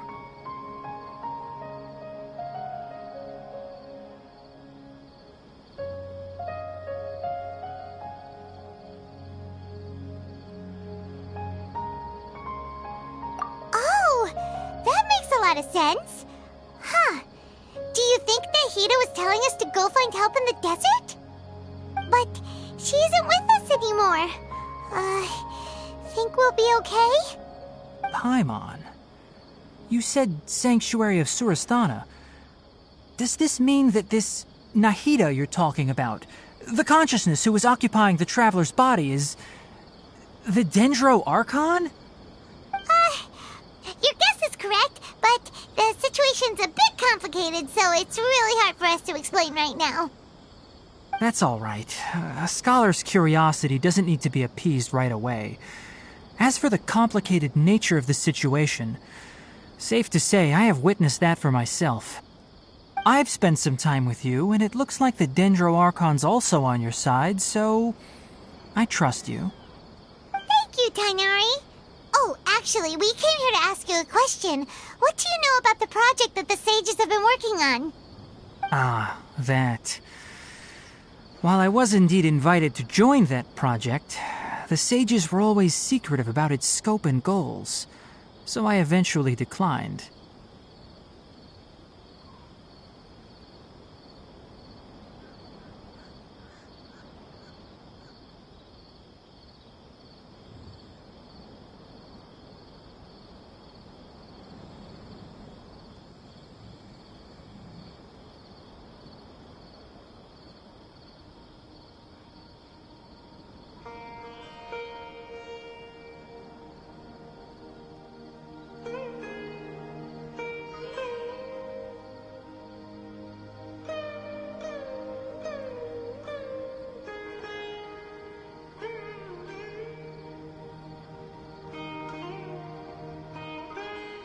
All I know is that that project has something to do with the restoration of Irminsul.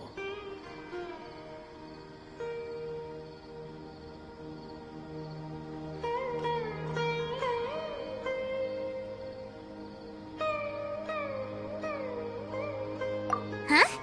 Did you see something when you were in Nahida's body?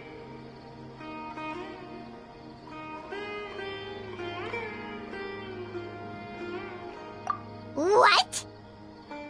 Do you have any evidence?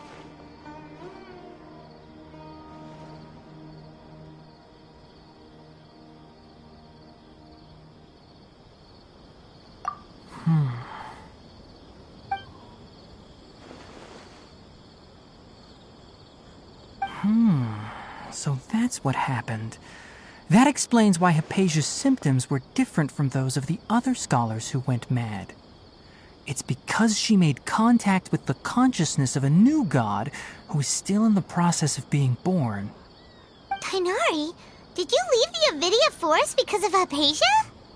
I did. I noticed Hypatia's mental anomalies, but since her symptoms were rather atypical, I secretly took her to Pardis Dii and began searching for a way to return her to her normal self.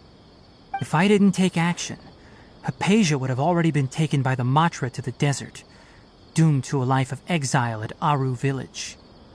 Now that you mention it, I knew the Academia has never thought particularly highly of Lesser Lord Kusanali, but I still didn't expect them to do something as arrogant as creating a new god. Looks like I made the right decision by not accepting their invitation.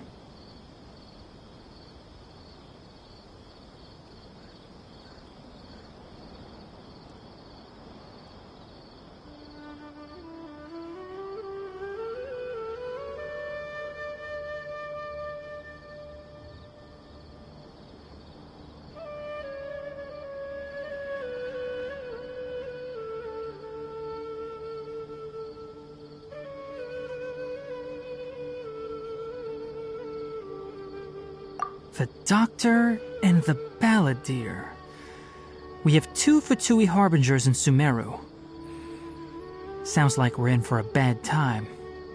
From your description, I don't think they've completed their project. There may still be room for us to intervene. But then, what is the connection between creating a new god and restoring Irminsul? Yeah, it feels like we're still nowhere close to figuring out the Sage's goals.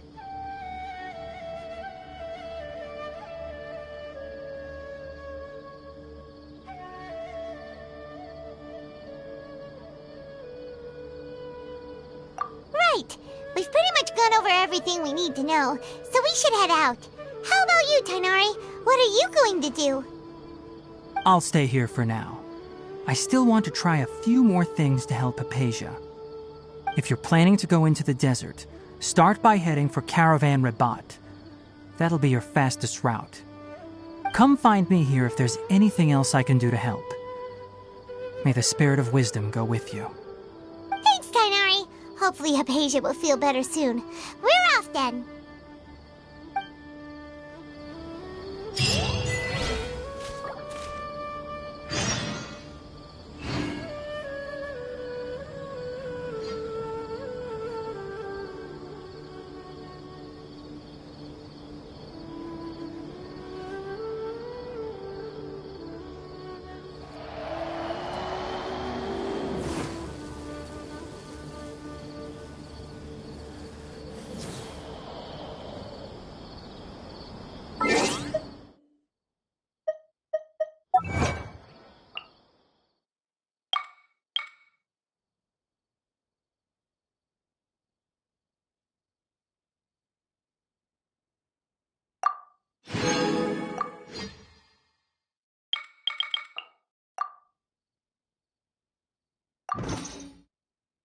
Good deeds and bad.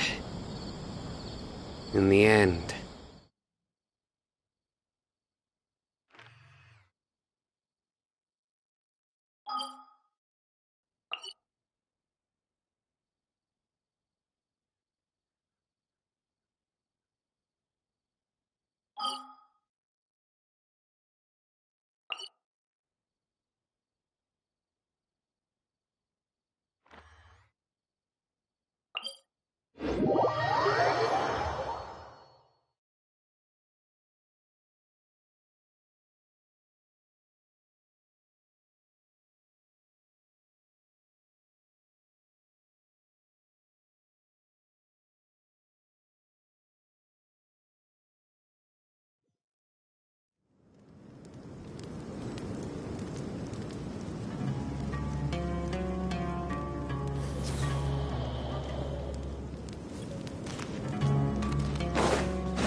We finally made it to Caravan Rebot.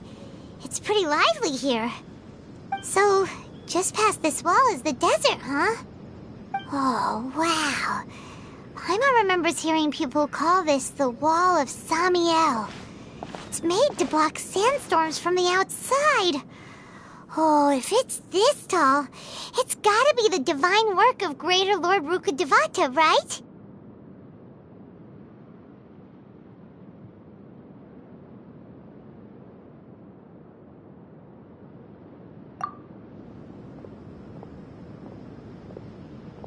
Enough gawking. Come on, follow me. Huh? Over here.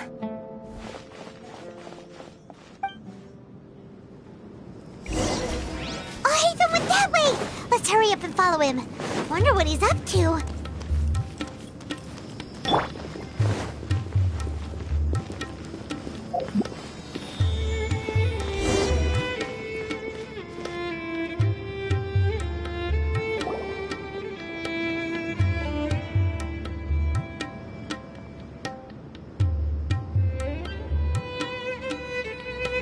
What the? Where did she go?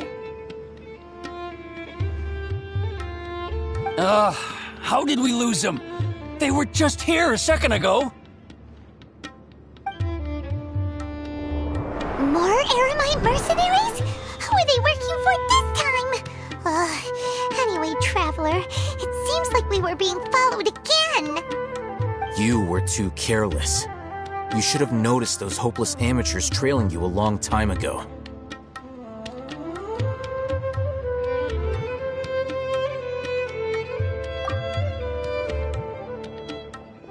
There's no need to thank me. I've never cared to keep track of personal favors. All I did was correct a mistake I happened to come across. It's a habit I developed at the Academia. You really gave Paimon a scare, Al Haytham. We never thought we'd run into you here. Last time we met at Port Ormos, didn't you say you were going back to the Academia? Wait, don't tell Paimon that you're here to take us back on their orders! Oh, so you've already landed yourselves on the Academia's hit list. I can't say that I didn't expect it. However, had I wished to turn you over to the Academia, don't you think you'd already be the Eremites' honored guests by now? Oh, right. You do have a point.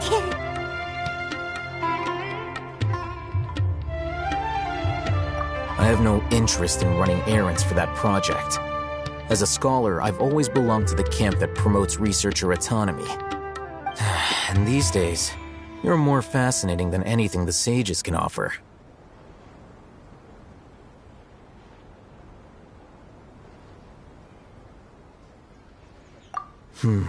Not quite. To tell you the truth, I'm still investigating the Divine Knowledge Capsule. Unfortunately, I've run into some difficulties. Everyone says the capsule originated in the desert and was eventually moved to Port Ormos.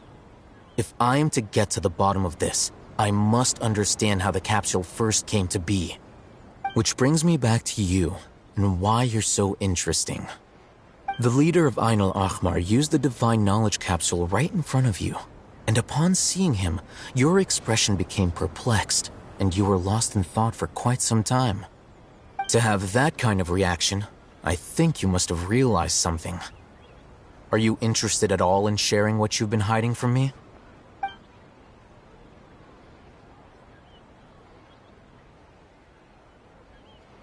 Haytham, you really have a ridiculous eye for detail. What kind of person even notices or remembers stuff like that?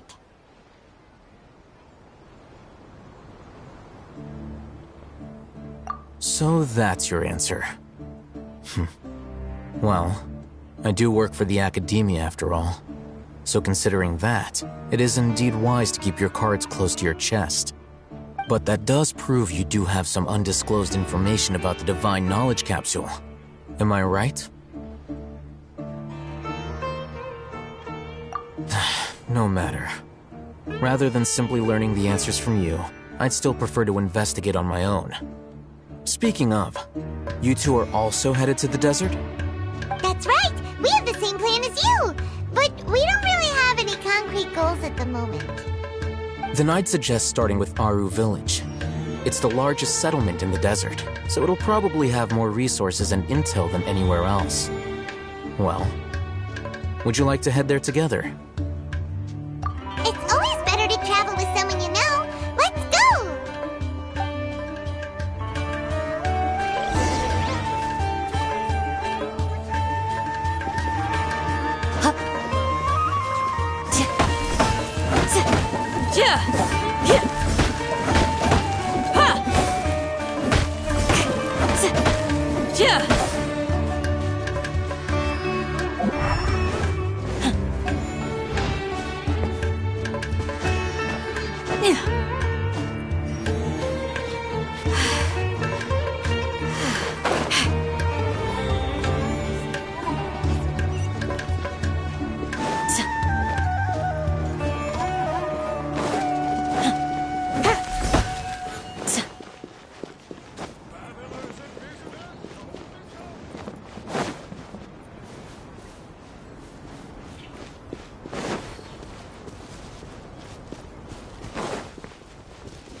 Nowhere to run!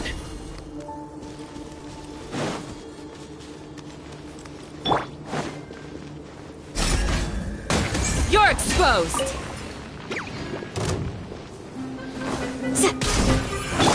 Surrender! We shall just like we rehearsed! Go! Judgment is upon you!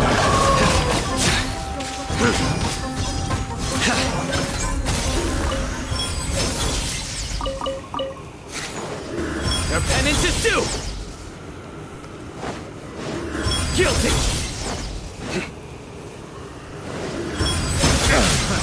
Another test subject. Lauren? Too easy! I messed up. Let's sweeten the deal! Hear my prayer! Hi! Try this on for size! Nowhere to run! Through me, justice is served! You stand condemned!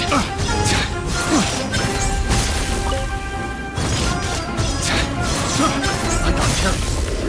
Guilty! Your penance is due!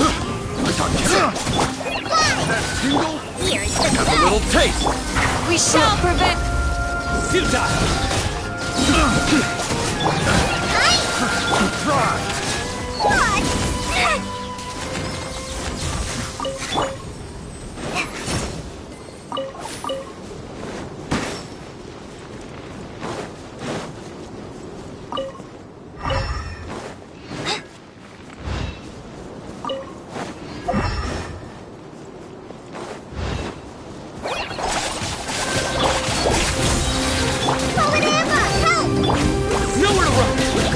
Your sins weigh upon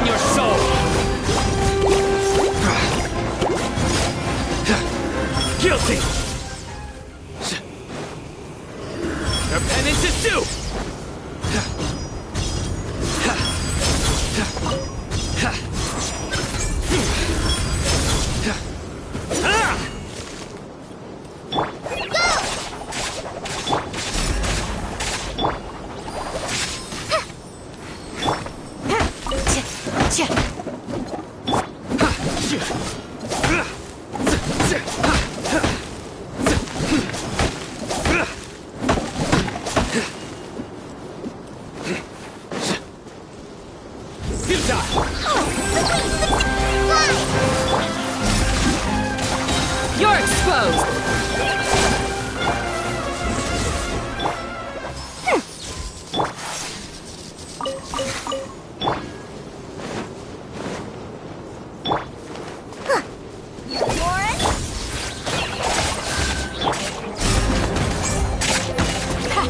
Too easy! You're open!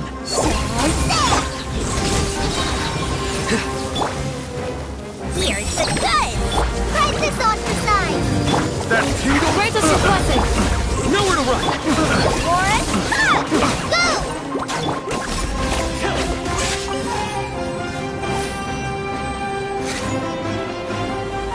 Pin them down!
You're exposed! You're Warren? Surrender!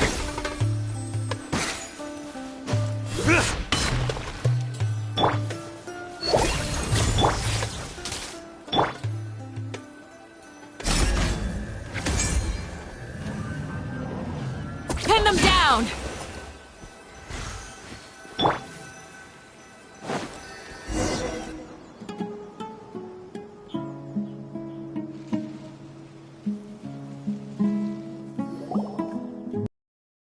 Aru Village, the safe haven of the desert folk. Whoa, this landscape is really something else. What a cool place! Let's go check it out!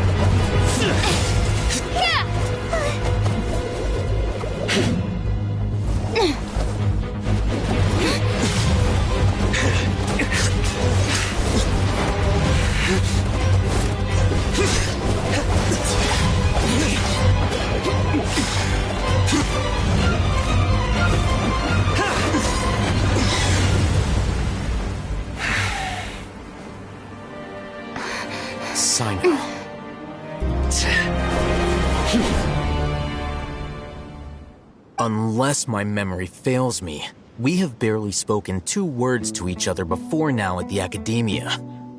Would you care to enlighten me as to when and how I invited the General Mahamacho's wrath? Oh, Hatham. Do not think you can escape my judgment just because you managed to escape my attack.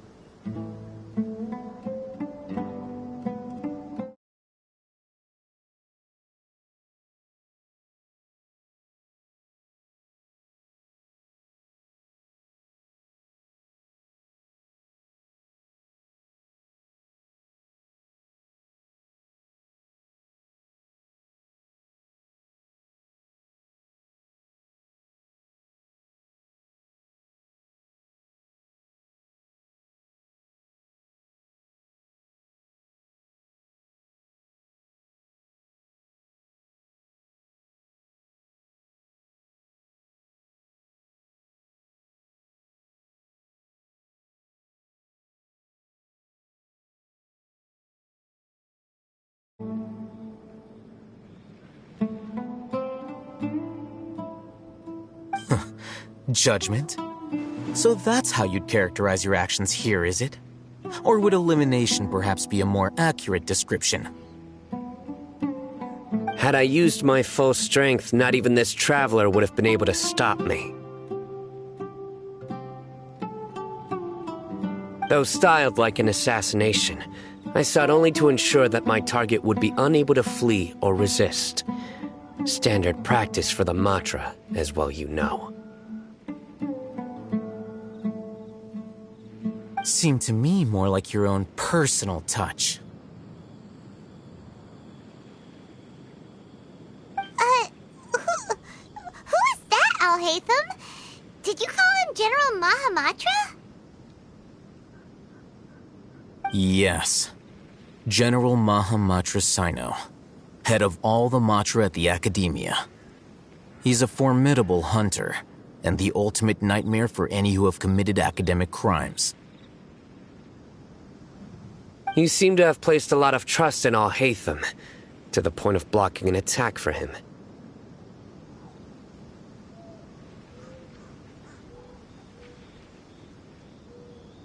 If I were you, I'd never choose to side with him. I wouldn't believe a single word that comes out of his mouth.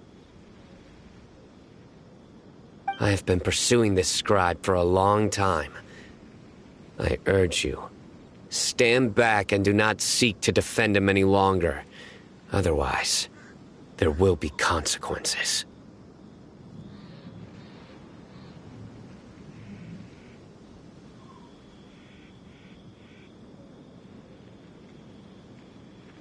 Has Alhaitham done something wrong? Paimon doesn't think he's as bad as you've made him out to be. I won't waste my breath explaining things. Alhaitham, I saw it during our fight. Take it out. The divine knowledge capsule you're hiding on your person. Unless you want me to retrieve it for myself.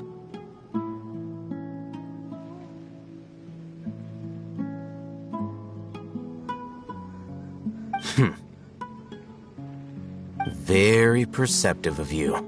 Nothing escapes a Matra's senses.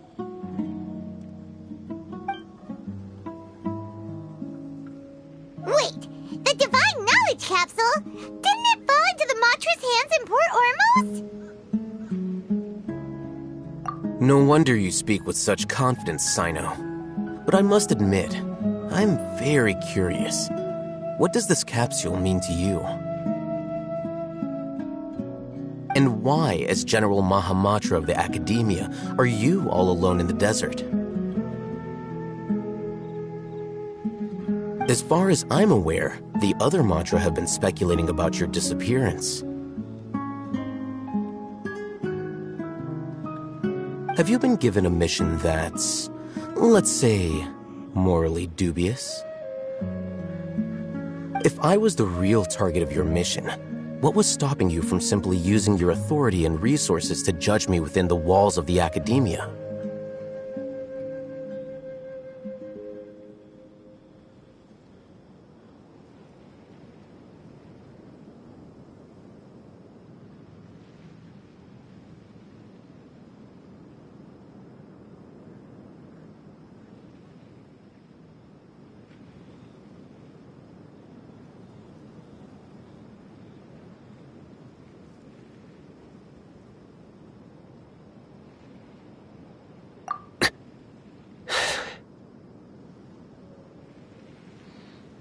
I should have known you'd be difficult to deal with.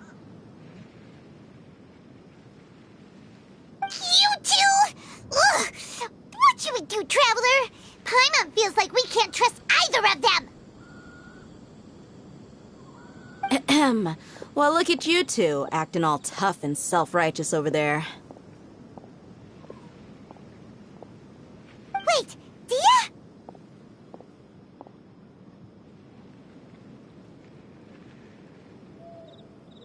Great! Finally, someone that we can trust! You gotta help us out here, otherwise these two are gonna start fighting again!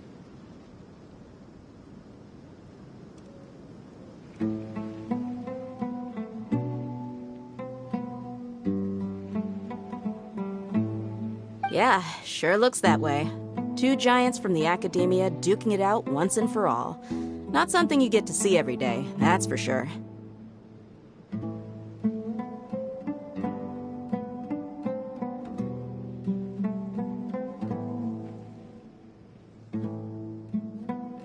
Listen, I know you academic types love to fill up your big brains with self-righteous morality and lord your empty rules and virtues over each other.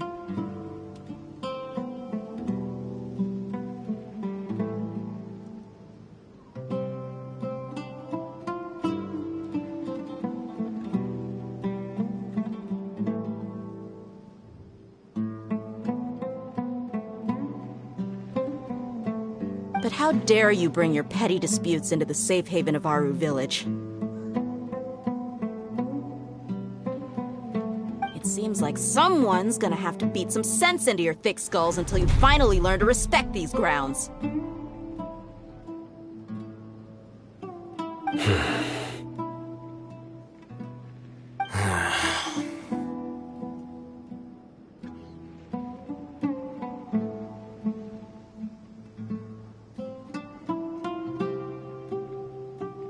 Hey, did either of you hear a word I just said? Whoa, what's going on? The wind's so strong! Is this a sandstorm? Paimon's gonna get blown away! Another sandstorm? What's up with these recently? Hey! All of you, over here, quickly! We have to take cover! Someone's calling for us! Oh, this wind is too strong! Let's get over there! That sounded like Candace. Come on, you two. Jeez, are all of you academia folks such hard work? Move it!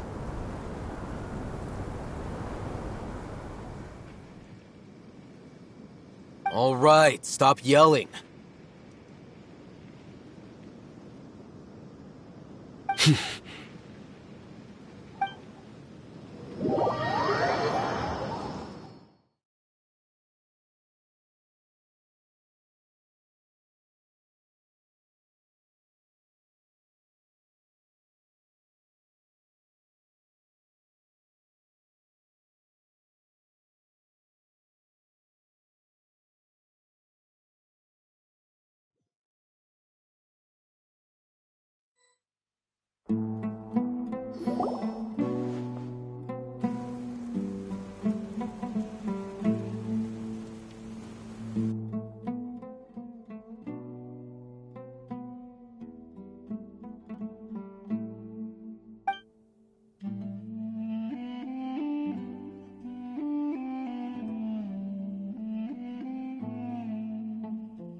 Well, this is pretty awkward.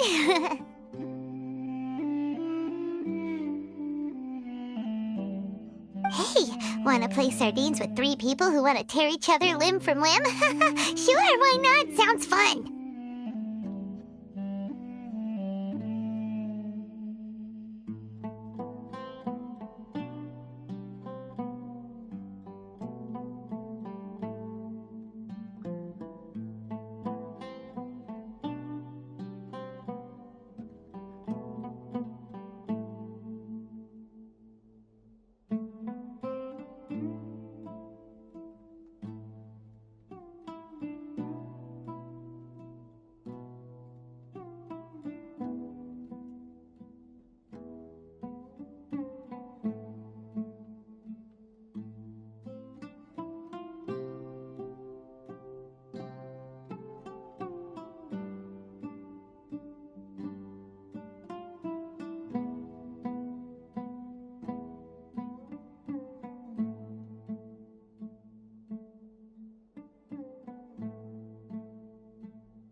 The air is so thick and heavy.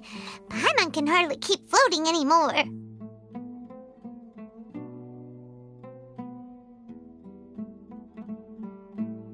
My sincere apologies, everyone. This is the home of our village chief. I will have to ask you to make do with this small room until the sandstorm dies down.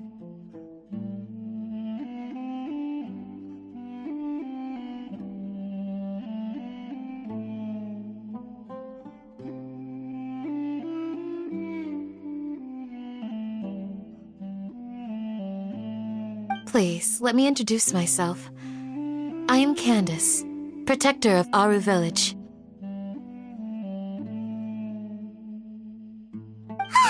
Our savior has come at last! Nice to meet you, Candace. The name's Paimon. Thank you so much for helping us. There's no need to thank me.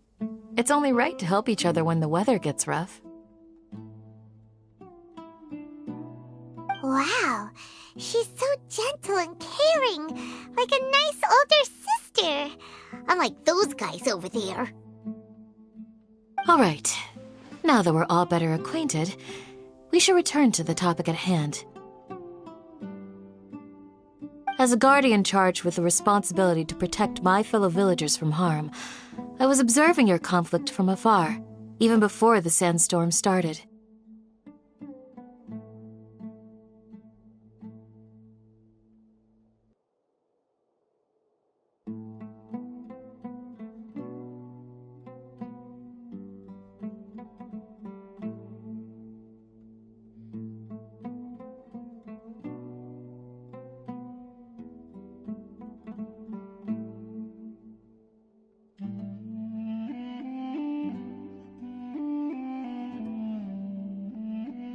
And now that you have set foot within our village itself, it is all the more my responsibility to make absolutely sure that you pose no threat whatsoever to us.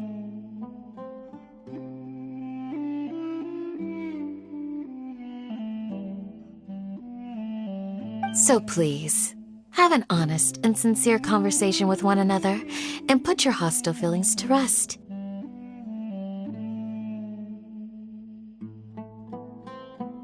If anyone dares to start anything again while they are under this roof, I will not hesitate to send them out for some quality time with the creatures of the sandstorm.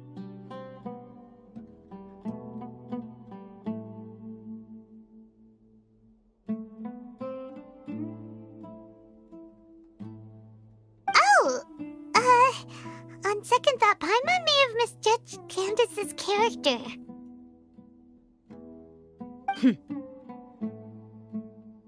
And that goes for you too, Miss Dia. Do I make myself clear? All right, we got it, Candace.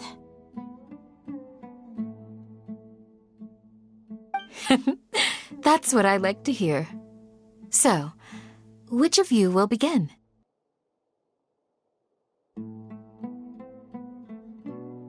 I was supposed to be a mediator, but I might have gotten a little too involved just now. Anyway, one of those two should probably start talking.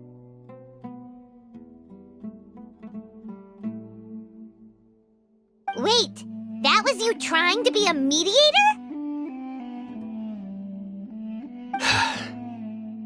I have nothing to hide, so there's no shame in explaining myself.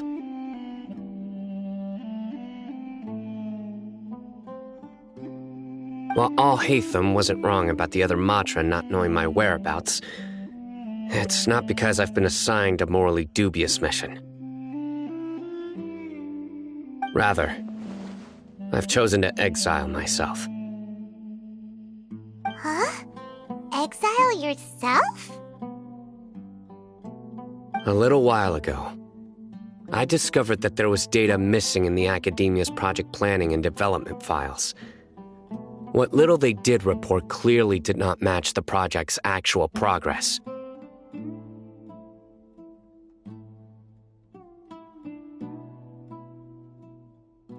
As General Mahamatra, I had the responsibility and authority to request an audit. However, to my surprise, the person responsible for the erroneous data was none other than Grand Sage Azar himself.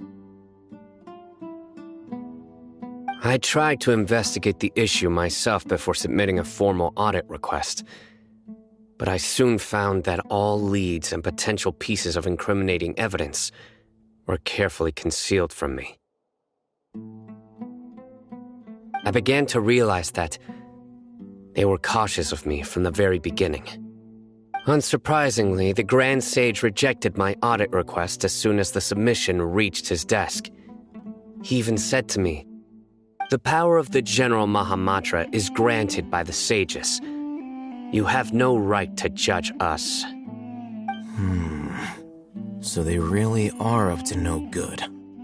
I realized then that to the Grand Sage, the Matra are nothing more than tools for the sages to assert and maintain their control over knowledge.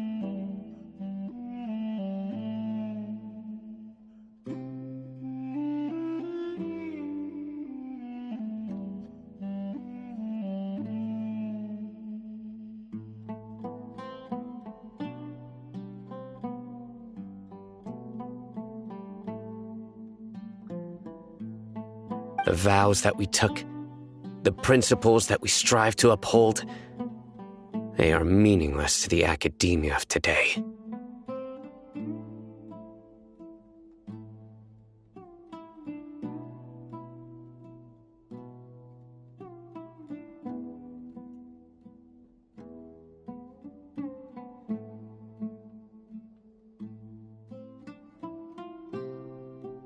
I believed it would be wise to flee the academia before the sages had a chance to take action against me. This way, they can no longer see nor predict my actions.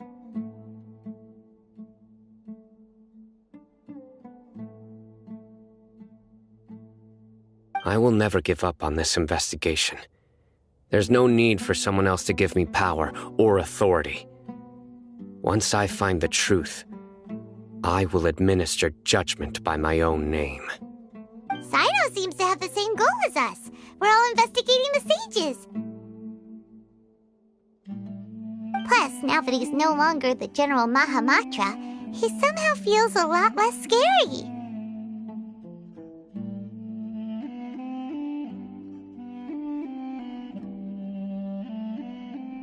Well, Sino, if that's your story, then why did you see Alhaitham as a target?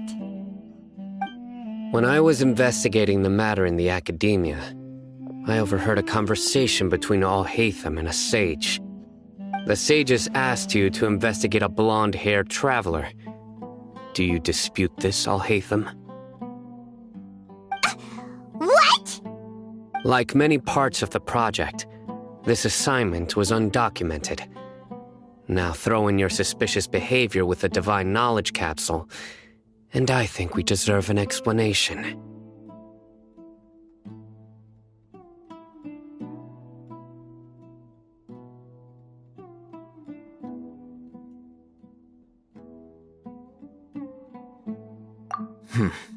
Yes. I was indeed tasked with investigating the Traveler.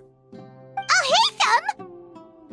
After all, the promised reward was so great that hardly any scholar could have refused. The sage told me, once you've completed this assignment, I can give you a glimpse of divine knowledge. A most enticing offer. Unfortunately, those academics don't know me at all. Their words contained one key piece of information, namely that divine knowledge indeed exists. That gave me all I needed to know. From my perspective, the sages are far from trustworthy. Think about it. Isn't it a little strange they're so willing to share divine knowledge with anyone, even as a reward?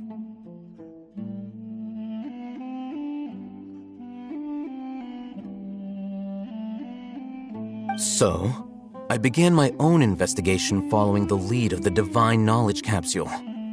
In the end, I realized my wisdom in committing to this rather than collaborating with the sages. Had I been less guarded, I probably would have ended up like that Ain al-Ahmar mercenary, incapable of remaining sane for long enough to hold a conversation. You mean that the sages originally planned to dispose of you, using one of those capsules that drive people insane?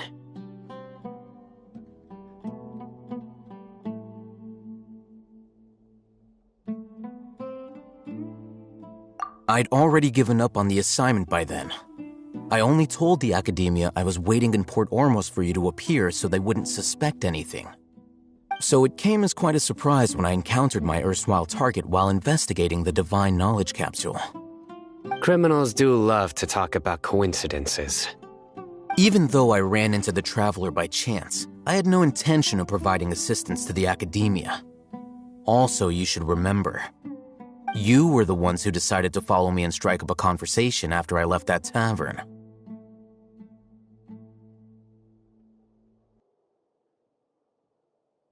That's true.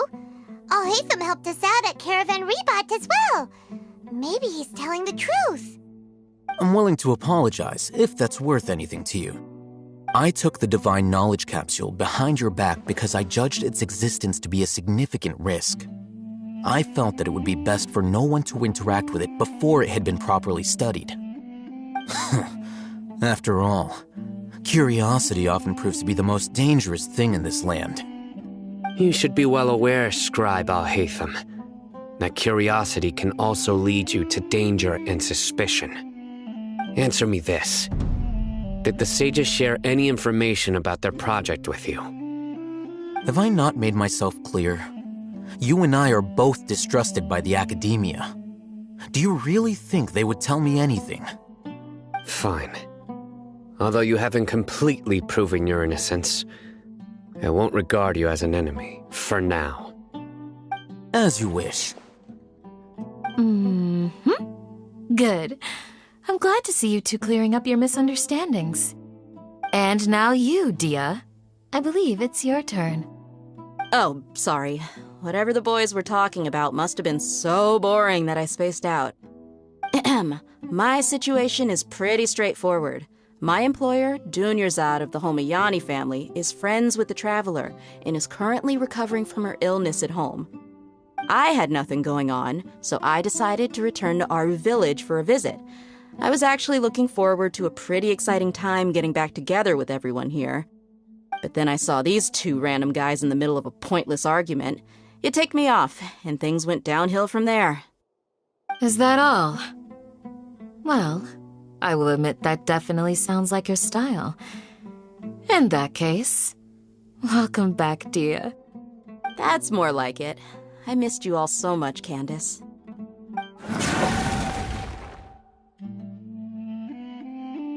Whoa! What was that sound? No need to worry. Now that you're no longer at each other's throats, please make yourselves at home. I'll take a quick trip outside to clear out some of those creatures in the sandstorm.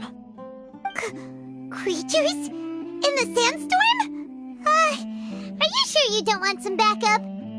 Fighting in a sandstorm is not for the faint-hearted. Anyone without extensive training in these conditions is at a disadvantage. You needn't worry. Yeah, just leave him to Candace. Don't worry, she's as tough as they come.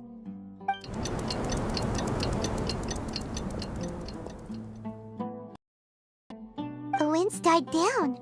That means the sandstorm's over, right? Candace still isn't back yet, though. Is she alright? Maybe we should go out and check on her. When you put it that way, even I'm starting to feel a little worried. All right, let's go. We've been here long enough, and the boys are as chatty as the floor.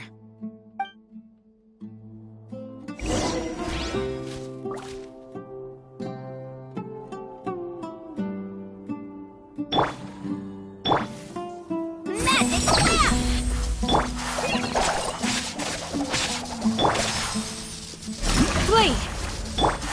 Futile!